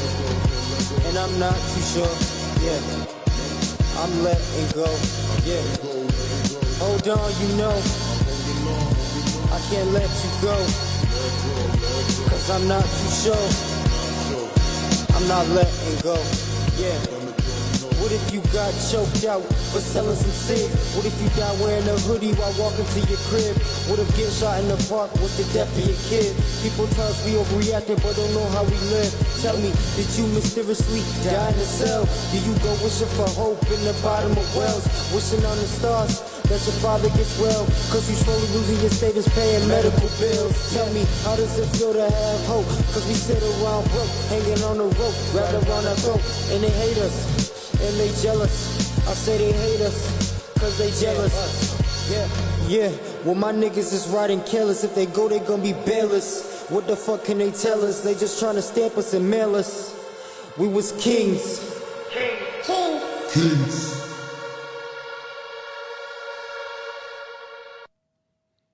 So like I said, that track is a couple years old, I want to say, off of a project I think they did together. I'm not sure if it actually made the official project, because I looked up the project on SoundCloud, couldn't find the track, but then he sent me the track on Facebook. So nonetheless, I like the track, but you could tell that it was something that they had worked on in the past. Absolutely. I mean, Process is capable of some witty lyrics, some really deep shit. I wish that he would deliver in his tone more. He sounds a little monotone to me on some tracks, but granted, this is a couple years old. I'm sure if it was updated and current, it would have a better mix. What he was saying, you can't really take anything away from. Yeah. His lyrical matter, he was delivering the whole time. I related to what he was saying. I felt it, and he was doing his good job on the lyrical side. The beat was dope. It didn't come together for me as a whole, to be honest. I probably wouldn't listen to that on my playlist or some shit.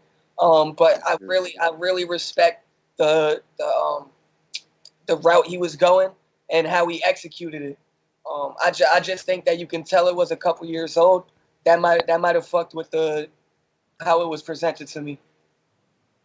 Yeah, and I think you pretty much hit the nail on the head with basically everything you said. Like you could tell, like, if they were to probably go back and do this same type of song with the same type of content, like, they would probably hit it out of the park, because they have progressed so much since then. So it's almost something you hold against them in a way, because you're looking back on the song and you're like, well, we have seen progression from you guys. Like, we just played tracks by both of them within the last month or so that we would probably say were better than this.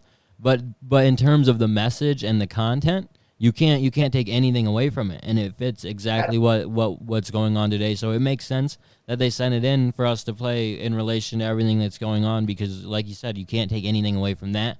And you can't really even take anything away from the quality or anything else, because it's old, and so we know that they've progressed. So it's just a situation where it's like it's not a bad song. I'm glad they sent it in for sure, because of just the content and the message that they presented with it. And it almost makes me hope that they plan to do something more like that.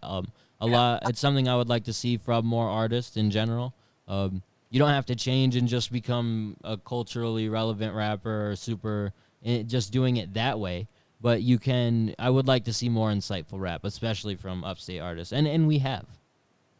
Yeah, and I agree with all that. Great lyrical content. I think it just needed a more dynamic arrangement and a better mix, I think, in general. You could just tell it was older, maybe in a couple extra takes on some of the vocals, and I think it would have been a really good song. I think in general it was a really good song. I thought the lyrics were great. I just think with a little cleanup, it could have been like a really clean product. And like Andrew said, I'm excited to hear if they do some more stuff like that. I think it's really dope that you have a song from a couple years ago that's so relevant to today's times. Yeah. Means that you've been aware of the issues and you've been outspoken on them. And I fuck with that. I'm always gonna give a rapper his props when they use their platform for something like this. Yeah, and not that you would discredit anyone for starting to make insightful music now, but it is something to credit them for, because it wouldn't be like they're just doing it because it would get them more streams now. It's something they've done in the past. So you kind of, it adds credibility to what they're doing, I would say. So it's definitely a good track. And the funny thing is, we always praise Process's mixing and producing skills. That's why it's hard to even say anything about this one, because you know how much better he's gotten since then, that it's just like, Ooh. It was a good track. It was No good, doubt. for sure. This next one, I actually was emailed last week. I totally looked over it and didn't realize it. But I'm not super familiar with this artist. Maybe you guys are. Ta Loso. I think he works with with Don Pablo and stuff like that. I think he primarily works with promoting artists. But this one is a track that he said he made that that definitely fits everything that's going on as well. It's featuring another artist, Prophisic, and it's called Protect Us. Okay.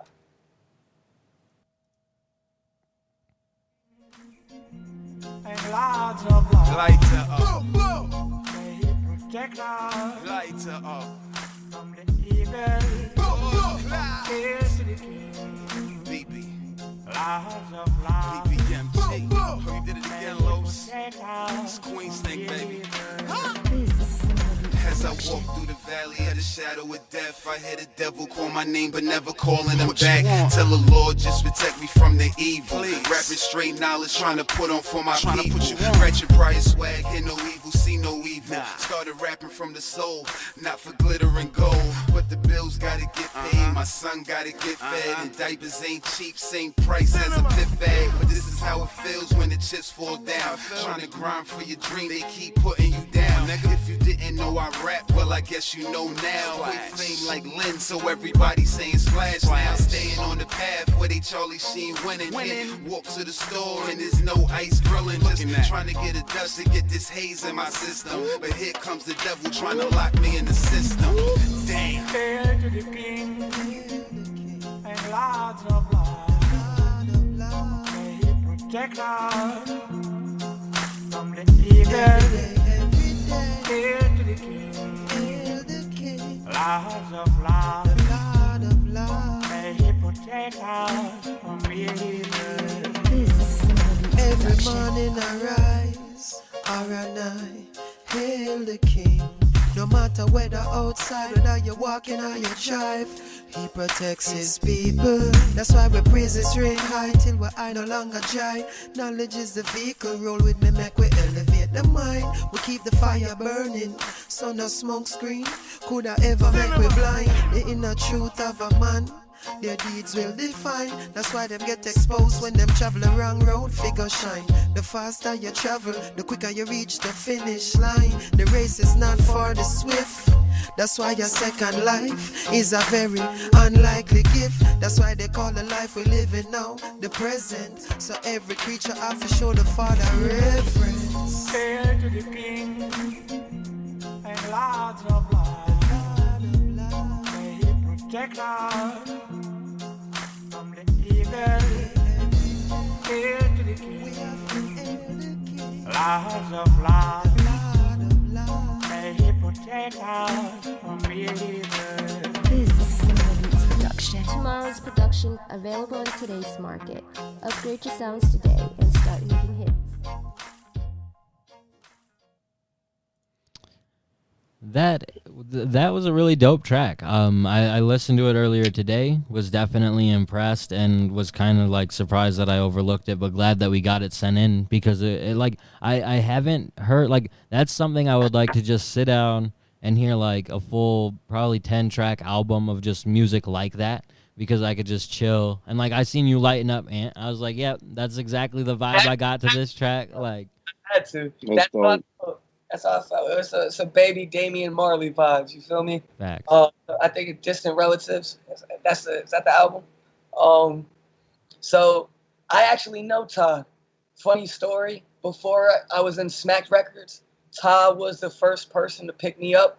And Sheridan, get this. Infamous #BBMG. Guess who ran BBMG? That was Ty? That was That's Ty. crazy. So I've known Ty since I was like 15. He put a lot of love in me back in the day, and he's somebody I've always had a lot of respect for. And like I said, I've been fucking with him for years. This might be my favorite track I've ever heard from him. This is a prime example of you don't have to do some crazy shit lyrically. You just have to stay on topic, hit what you're doing, and have a very good flow. Because Todd really sounded like an OG on that track. I was surprised he was in his bag. The singer did his vibe, did his thing. I might have to hit him up for a track. That was dope. That was really dope, and I would love to see that live. I would too. I I would listen to that a bunch more times. I actually just met him at the protest in Homer last weekend for the first time. He manages down. Oh, word. Yeah. Oh, word. He's who's managing Don Pablo and Oh no, yeah, I knew that. Ryder Sincere too, who submitted to the competition. Mhm. And so did C Chronics or whatever. He manages him, I think, as well. That's crazy. So he's always had a real good team. He's always comprised dope mixtapes. He's really his camp is really in New York City. That's where they do a lot of their damage. So to see a quality piece like this from Ty, I can say it actually surprised me. He's always been a dope artist. We got a track in the cut that we did a couple months ago. That'll probably come out soon. But this was such a change of pace from the song that we did that I would like to hear him go this direction just a little bit more on a couple more songs. Yeah, for sure. And it's almost one of those things, especially for me at least, when you get tracks from artists, it's one thing. You get tracks about artists from their managers, it's another thing. It's when you get a track from a manager that you're almost a little hesitant to how good is this track going to be. And it was good. Like that, like that's a credit to him, if anything. Like it happens a lot where you're like, okay, I get why you're the manager. This was a situation where I'm surprised you're the manager because you're wicked talented. So this is a situation where he's ran his circuit through the game. He's picked up a lot of knowledge on the way. He's an OG taking care of his family. And he's always going to do music out of passion, but he's just trying to get back to the youngins and find a new career path in this music shit. He'll always be able to drop an album, but the older you get, the more you got to diversify your streams of income. You feel me? So It's all out of love. But I wouldn't be surprised if he was managing somebody professionally soon. He's got a good head on his shoulders. And a good team behind him, like you already said. Exactly. This next track we have is from an artist that comes from a good team as well, MBK Richie. He put out a track in relation to everything that's going on actually within the last week. So last week we played a track by him that was a little bit older. This one is actually brand new. It's Changes Freestyle. This is definitely a dope one, so let's get to it.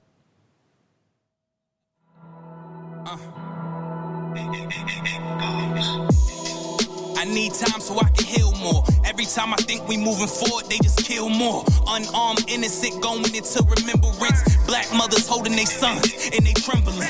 Cops' main objective is to serve and protect. But R.I.P. George Floyd, they keep their knee on our neck. Debating loot instead of shooting like a stalker feel death. They want us gone till no more of us left. Taking life into death. We can't change unless we change ourselves. Our ancestors were enslaved and we slaves ourselves. Falling in the right traps, we enslave ourselves. And steady calling up the guy, hoping he might help. Help yourself, nigga, fuck all that protest. We need a plan of action to progress and teach them what goes next, so we can keep our youngest far away from their own death. And had the students in the driver's seat like a road test. For years we done marched in the street, and what changed? Not a thing, we still dead in the street. You know the saying, it's insane to do the same on repeat when all the changes is me.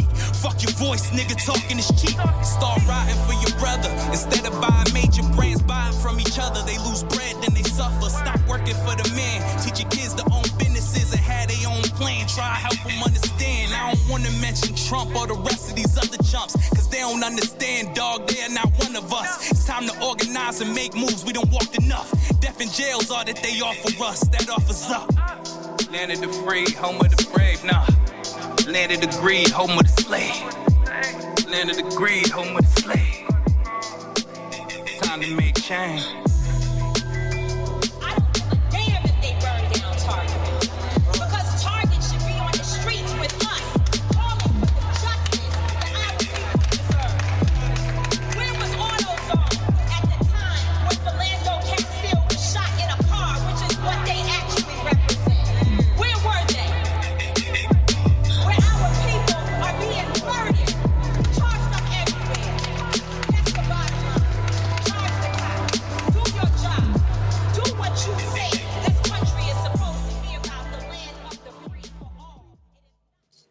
That's Changes Freestyle by MBK Richie. Richie, as always, nothing but praise from us on this show, and he continues to deliver. And I was excited to see him speak on something so prominent in what's going on, and obviously just something he can relate to as well. So it was a great track, and he certainly delivered. What'd you guys think? I thought it was really dope. the thing about Richie is that he's the type to talk like this on an album. This isn't just some random relevant times. I wouldn't be surprised. I guess he had a George Floyd bar in there, so you know he just wrote it. But I wouldn't have been surprised if this was just a track he's had in the cut that he decided to drop right now for the times. He definitely delivered on the song. Thought the sample at the end was dope. The hook was fire. I've heard a couple things that sound like it before. I'm not gonna lie, but I definitely love that he brought it the cliche back and used it in a powerful way. The repetition made it impactful. Another case where you don't have to be overcomplicated. I think he dumbed down some of the complexity of his rhyme schemes and bars for to make a point. Sometimes you got to do that. You feel me? He snapped. He delivered the message the way he should. And he's somebody that's always going to stand for something. So I fucked with Richie. Yeah, he never disappoints for me. Like I always, whenever I hear something new that he puts out, I really like. I listened to this the day he put it out.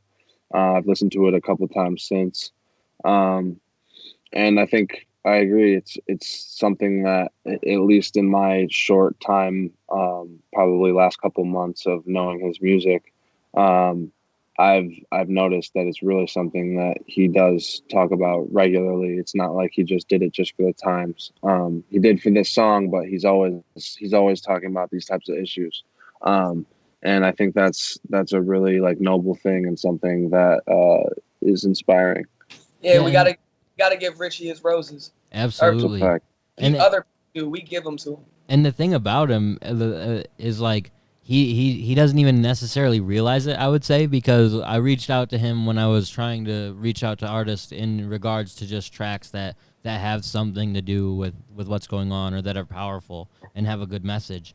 And he had a couple of them to send me, but it wasn't even ones I was expecting from him. And he was like, "Yeah, I think these will do." And I was like, "Man, you have like 6 or 7. Like that's like exactly why I reached out to you, because I know this kind of content. Like it's not his main focus for sure, but he also can. That's what's good about him, is he keeps what's really going on in the world relevant in his music almost at all times. So this was just another example of that. And he, like I said, he really delivered. I like it, and he's working on another EP that he plans to drop in July. That I'm always excited for new music from him, and I like that he's going in this route of an EP every couple of months rather than dropping one long project. I think that's really smart and something I've been pushing upstate artists to do, and it's cool to see someone do it. I think he definitely came up with this all on his own, but it's something that I have wanted to see artists do, so it's cool. I'm glad to see that, and I think that we will see a shift of people dropping 4 to 8 songs projects every couple months. I just think that that's a wave that the industry has taken, and local artists are soon to catch up on that. Yeah, and it's no surprise that Richie is on the front lines of something like that, doing something that is very common within the mainstream, but doing it at a local level, and that's why it's just a matter of time for someone like him. So we're always singing the praises of Richie up here, but definitely always can expand on that for sure. The next track is from another artist. We actually played a track by Process, but he sent in one just by him. We're always singing Process's praises. He had a track that he dropped on one of his 2 projects that he dropped last year. So this one's really dope. It's called Stars and Stripes.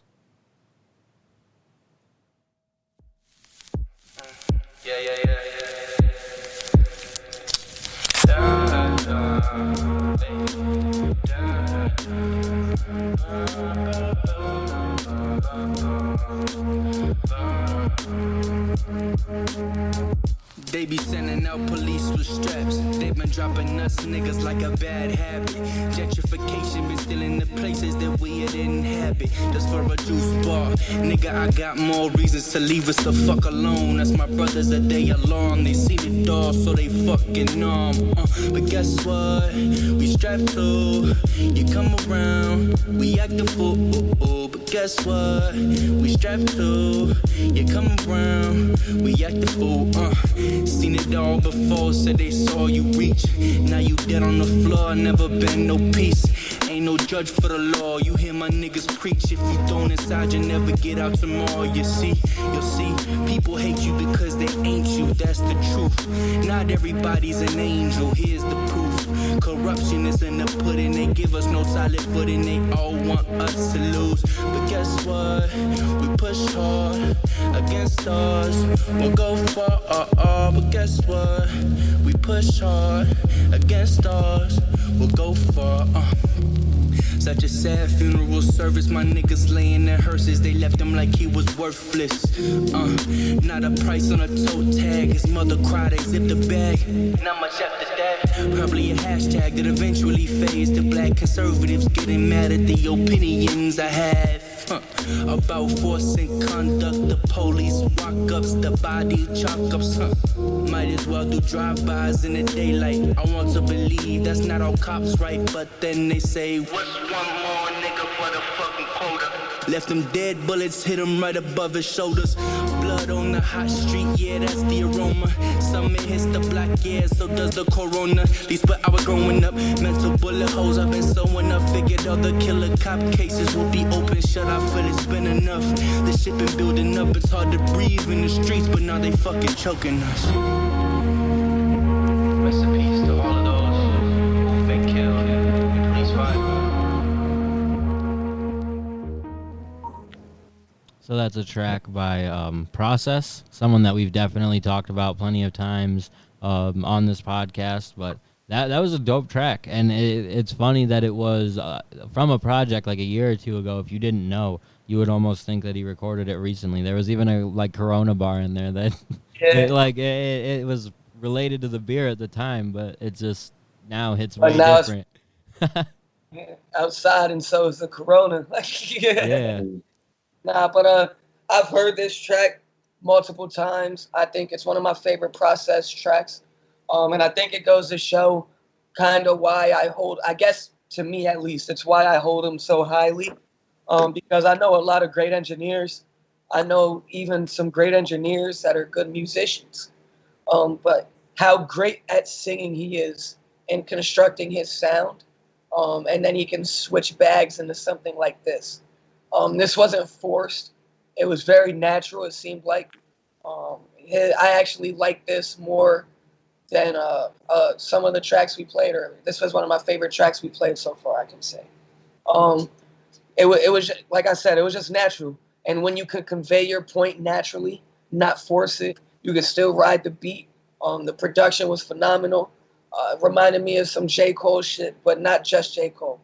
It had some really unique, original aspects to it, but I could pinpoint a couple artists that I could see dropping something like this. And that's a compliment and a testament to how good Process is. I don't mean to offend anybody because I know some people get weird with comparisons. Sheridan's going to turn into an anti-Process fan now. He's going to be, J. Cole Process, nope. He's going to be like, nah. Do is say Process is deeper than J. Cole. Oh, all right, let's get it. I'm not even gonna start this. I thought the track was dope. I love Process. I love how versatile he is. We've been working since I've been home. We have a couple tracks that we've been working on.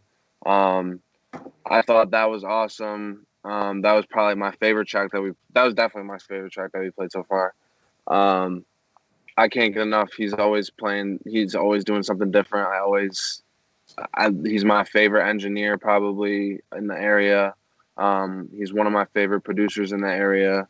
And he's becoming one of my favorite vocalists in the area as well. So I think that he's really got it all going for him. And if he keeps on this road, he could really do some big things. No doubt. Facts. I'm looking forward to hear. I'm happy to hear that he's working because I'm always looking forward to new music from him. So he's always so busy helping everyone within Dim 136 that it doesn't always come out. It's not super consistent, but when he does drop, it's something I'm always tuned into. So the next track we've got is part of a project that I believe is dropping in a week. Dave Birkin sent me this. It is what is the name of the track? Let me double check. It's titled New Age. It's featuring another artist, Isaiah Osby. I believe they're working on a project that's going to be very relevant to everything that's going on. They want to drop it on June 19th. So that's something they plan on dropping next week. But they sent us a track to preview off of it, so let's go ahead and play that.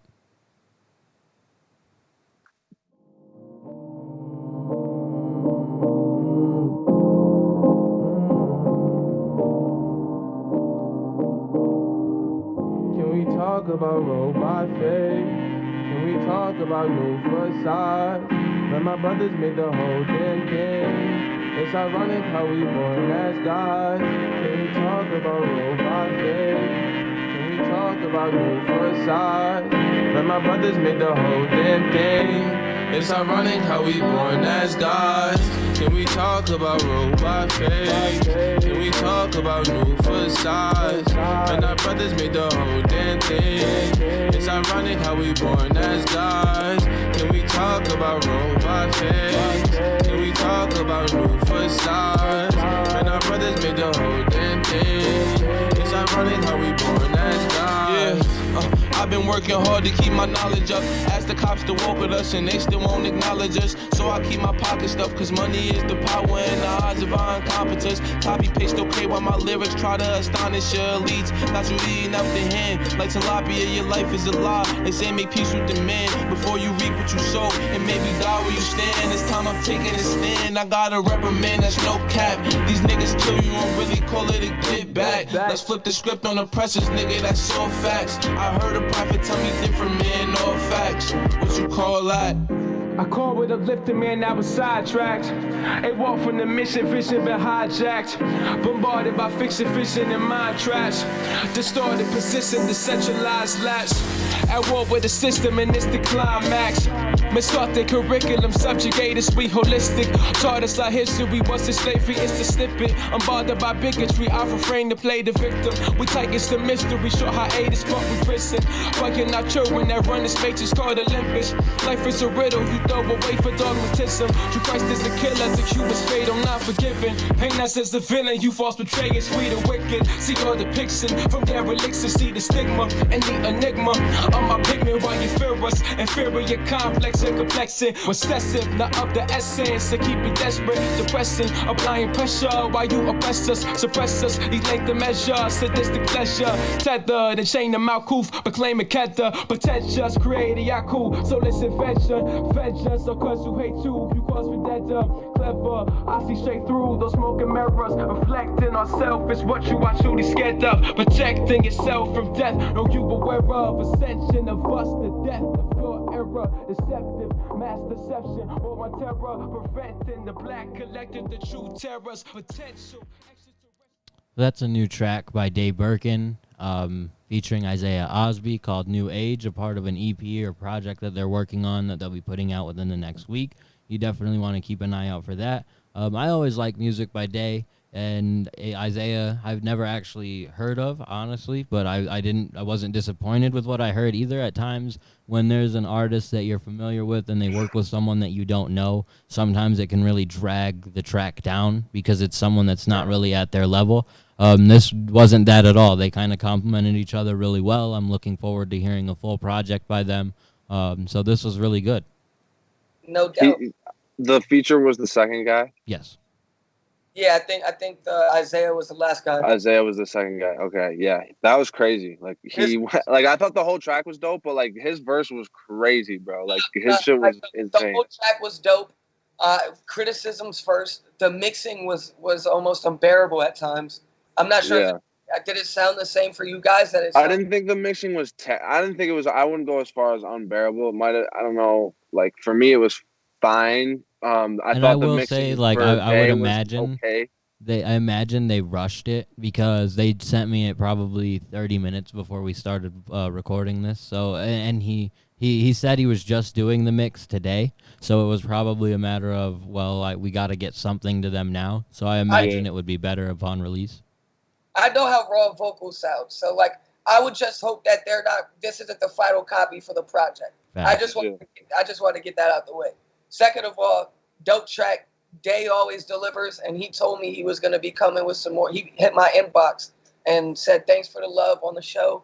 And I agree. I'm going to be doing some more personal shit in the future, rap-oriented, and I can't wait for you to hear it.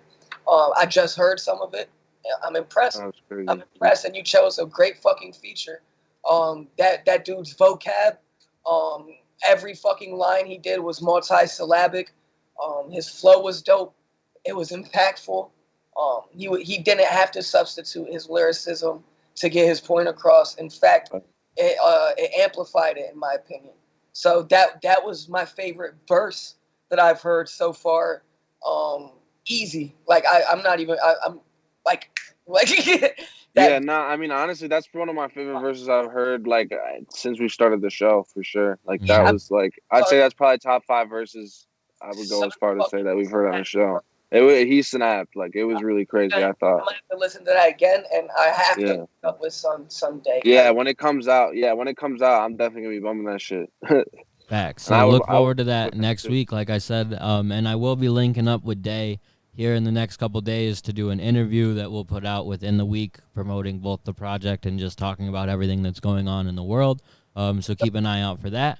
But definitely keep an eye out for that project, because like I said, he and I believe Isaiah are working together on a project just culturally relevant to everything that's going on. So that's really what I want to highlight now. Like, we'll always highlight music in general, but when someone is taking a step in that direction, we have to make it a point to really highlight and represent that kind of music, because it's important. Like, music is just as an important way as protests in some ways to get messages out there, spread the message. It doesn't make the changes that protests do, but it incites people to make those kind of changes. So absolutely, music is one of the most influential things in the world.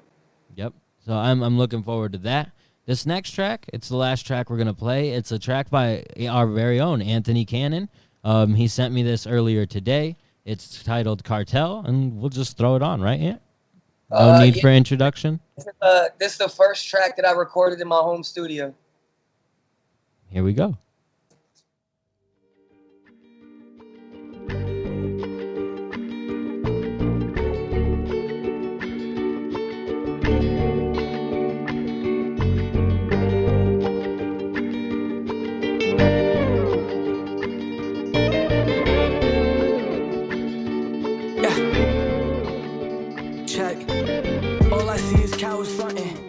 Tryna fill the shoebox with 1,000 hundreds.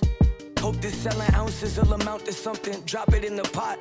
Cowabunga, it ain't how it feel. It's about the numbness. You ain't never seen good coke. You ain't got a sniff. You can taste how it feel in your throat. Shit, my pops got it real off the boat, and he would've got a meal, but his boy took a deal with the folks. See, they still twist their face when I come by. Graduated trap house alumni. Saw him laughing at the 22, but it's about the bullet, not the gun size. Son died, left him on the corner looking sun-dried. R.I.P. George Floyd, rest in peace Eric Garner. Took a kid from his mom, now his sons don't got a father. They won't let us sit with the elite. They just beat us and they kill us and their history repeat. It's a vicious cycle. I'm fighting for my life, cause it's just survival. Fuck a cop, you don't protect us, you don't get the title. Watch the media too much, this shit'll hypnotize you. Yeah. It's time to stand up. Fuck that tweeting on your phone, better man up. Try to count them bands up, they kill us with their hands up. Try to talk, but it's clear they don't understand us. So what's the fucking plan? They gon' probably kill me before I ever touch 100 grand. If I get 100 bands, chuck it that for Uncle Sam. Yeah, they teach Columbus up in school like he discovered land. This ain't the type of shit for summer jam. Fuck it then. I've been trying to stay calm. A bullet have you moving different, and I mean that literally. Homie, I be super limping. Got a couple plans up in motion, can't get too specific. Zach got beat with a rock till his tooth was missing. Summer just not built for this. I ran up a bill for this. I almost got killed for this, and I almost killed for this. Pitch me cause I'm dreaming, son. I don't know how real this is. Sorry if I'm taking over. You gon' have to deal with this. I got all the skills for this. I got the appeal for this. Been on some gorilla shit. I might have to chill a bit. I've been on my phone a lot. Had to take myself away. Cop try to choke me out. He gon' have some hell to pay. Don't just sit and watch. Don't pull your cameras out. When you hold the vigil for me, don't blow the candles out. At the service, print these verses and they hand them out. Had to be a martyr for him. Hope you understand it now. Some are just not built for this. I ran up a bill for this. I almost got killed for this. And I almost killed for this. Pitch me cause I'm dreaming, son. I don't know how real this is. Sorry if I'm taking over. You gon' have to deal with this. It's a vicious cycle. I'm fighting for my life cause it's just survival. Fuck a cop, you don't protect us, you don't get the title. Watch the media too much, this shit'll hypnotize you. Yeah.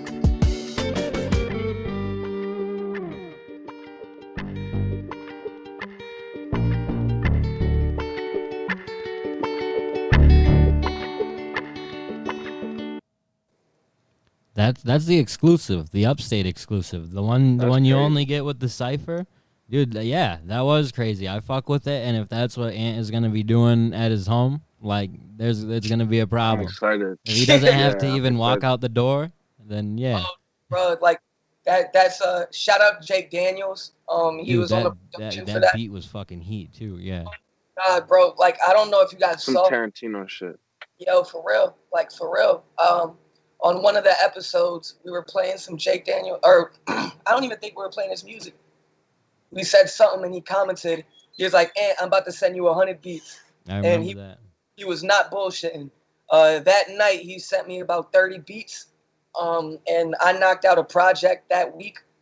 Writing wise, I probably wrote 15 songs out of the 30. This was the first one that I recorded, and I was really excited for this. This is nowhere near the final mix.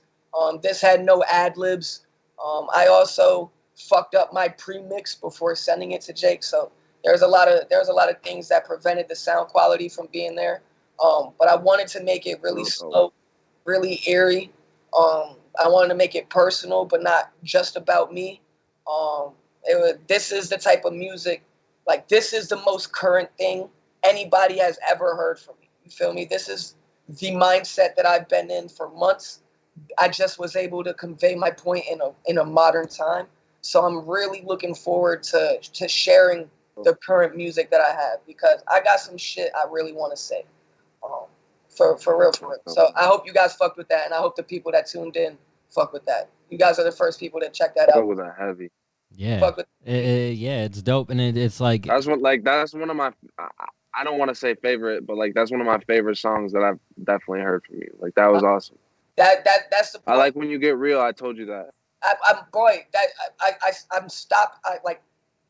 I don't even got. I'm not even gonna say nothing. But just You don't know, got to. You don't got to. It's self-explanatory. my friend. Shout out my friend Nate Bandler, because he's one of the most.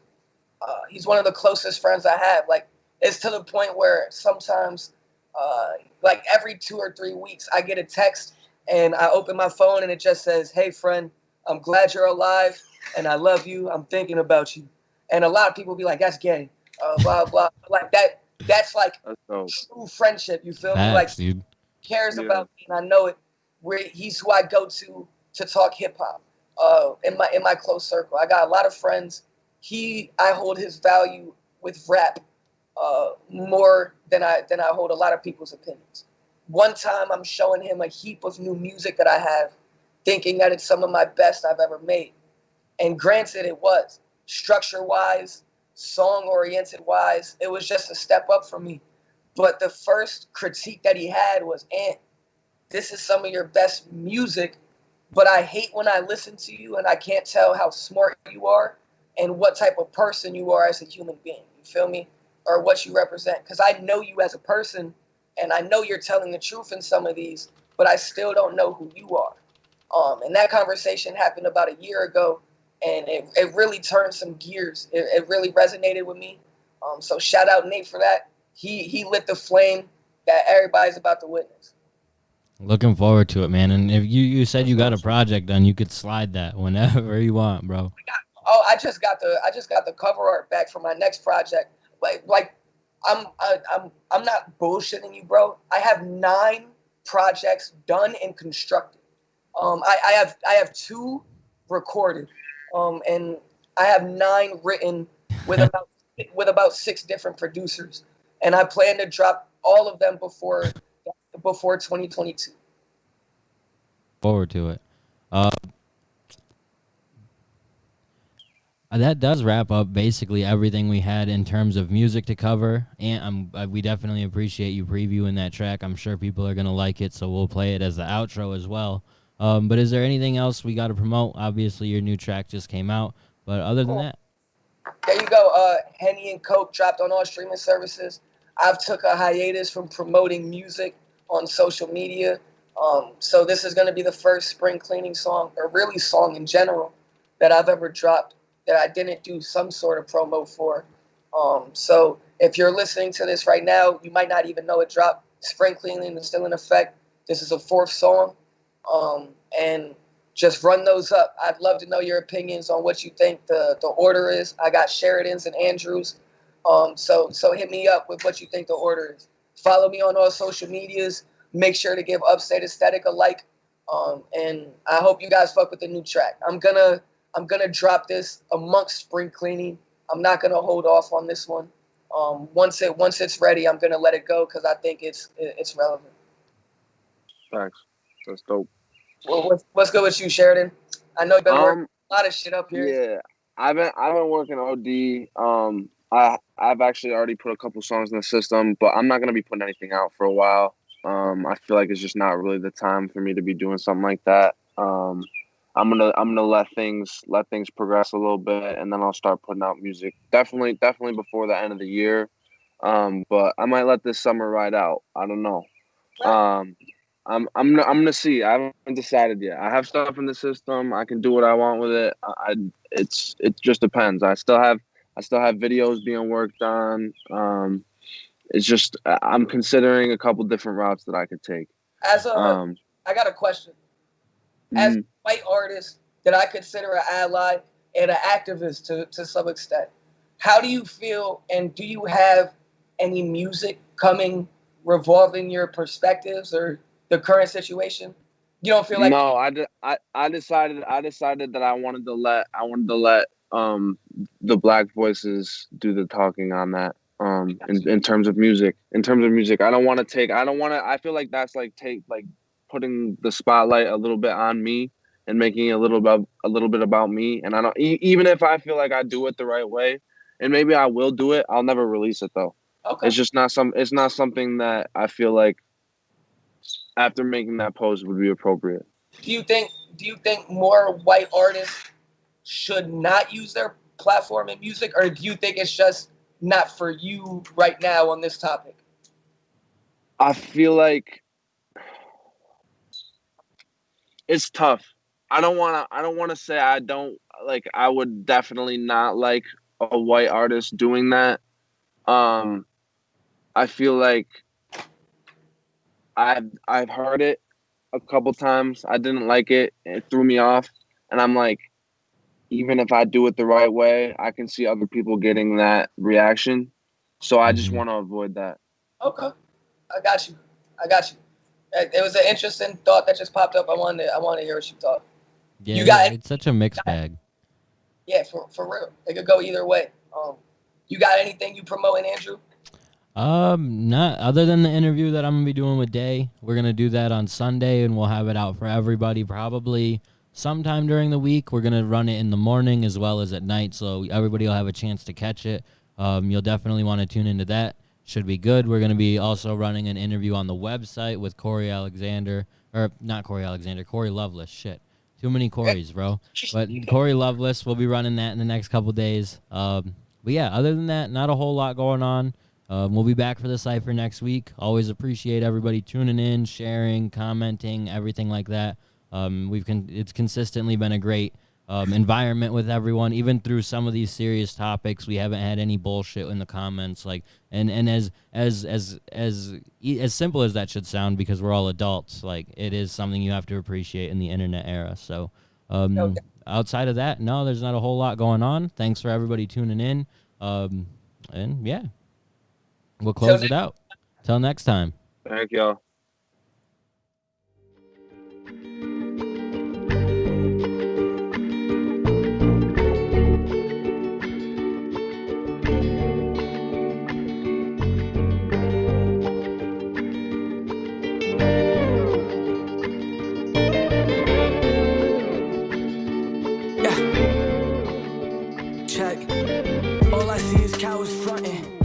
Tryna fill the shoebox with 1,000 hundreds. Hope this selling ounces will amount to something. Drop it in the pot. Cowabunga, it ain't how it feel. It's about the numbness. You ain't never seen good coke. You ain't gotta sniff. You can taste how it feel in your throat. Shit, my pops got it real off the boat, and he would've got a meal, but his boy took a deal with the folks. See, they still twist their face when I come by. Graduated trap house alumni. Saw him laughing at the 22, but it's about the bullet, not the gun size. Son died, left him on the corner looking sun-dried. R.I.P. George Floyd, rest in peace Eric Garner. Took a kid from his mom, now his sons don't got a father. killers and their history repeat. It's a vicious cycle. I'm fighting for my life, cause it's just survival. Fuck a cop, you don't protect us, you don't get the title. Watch the media too much, this shit'll hypnotize you. Yeah.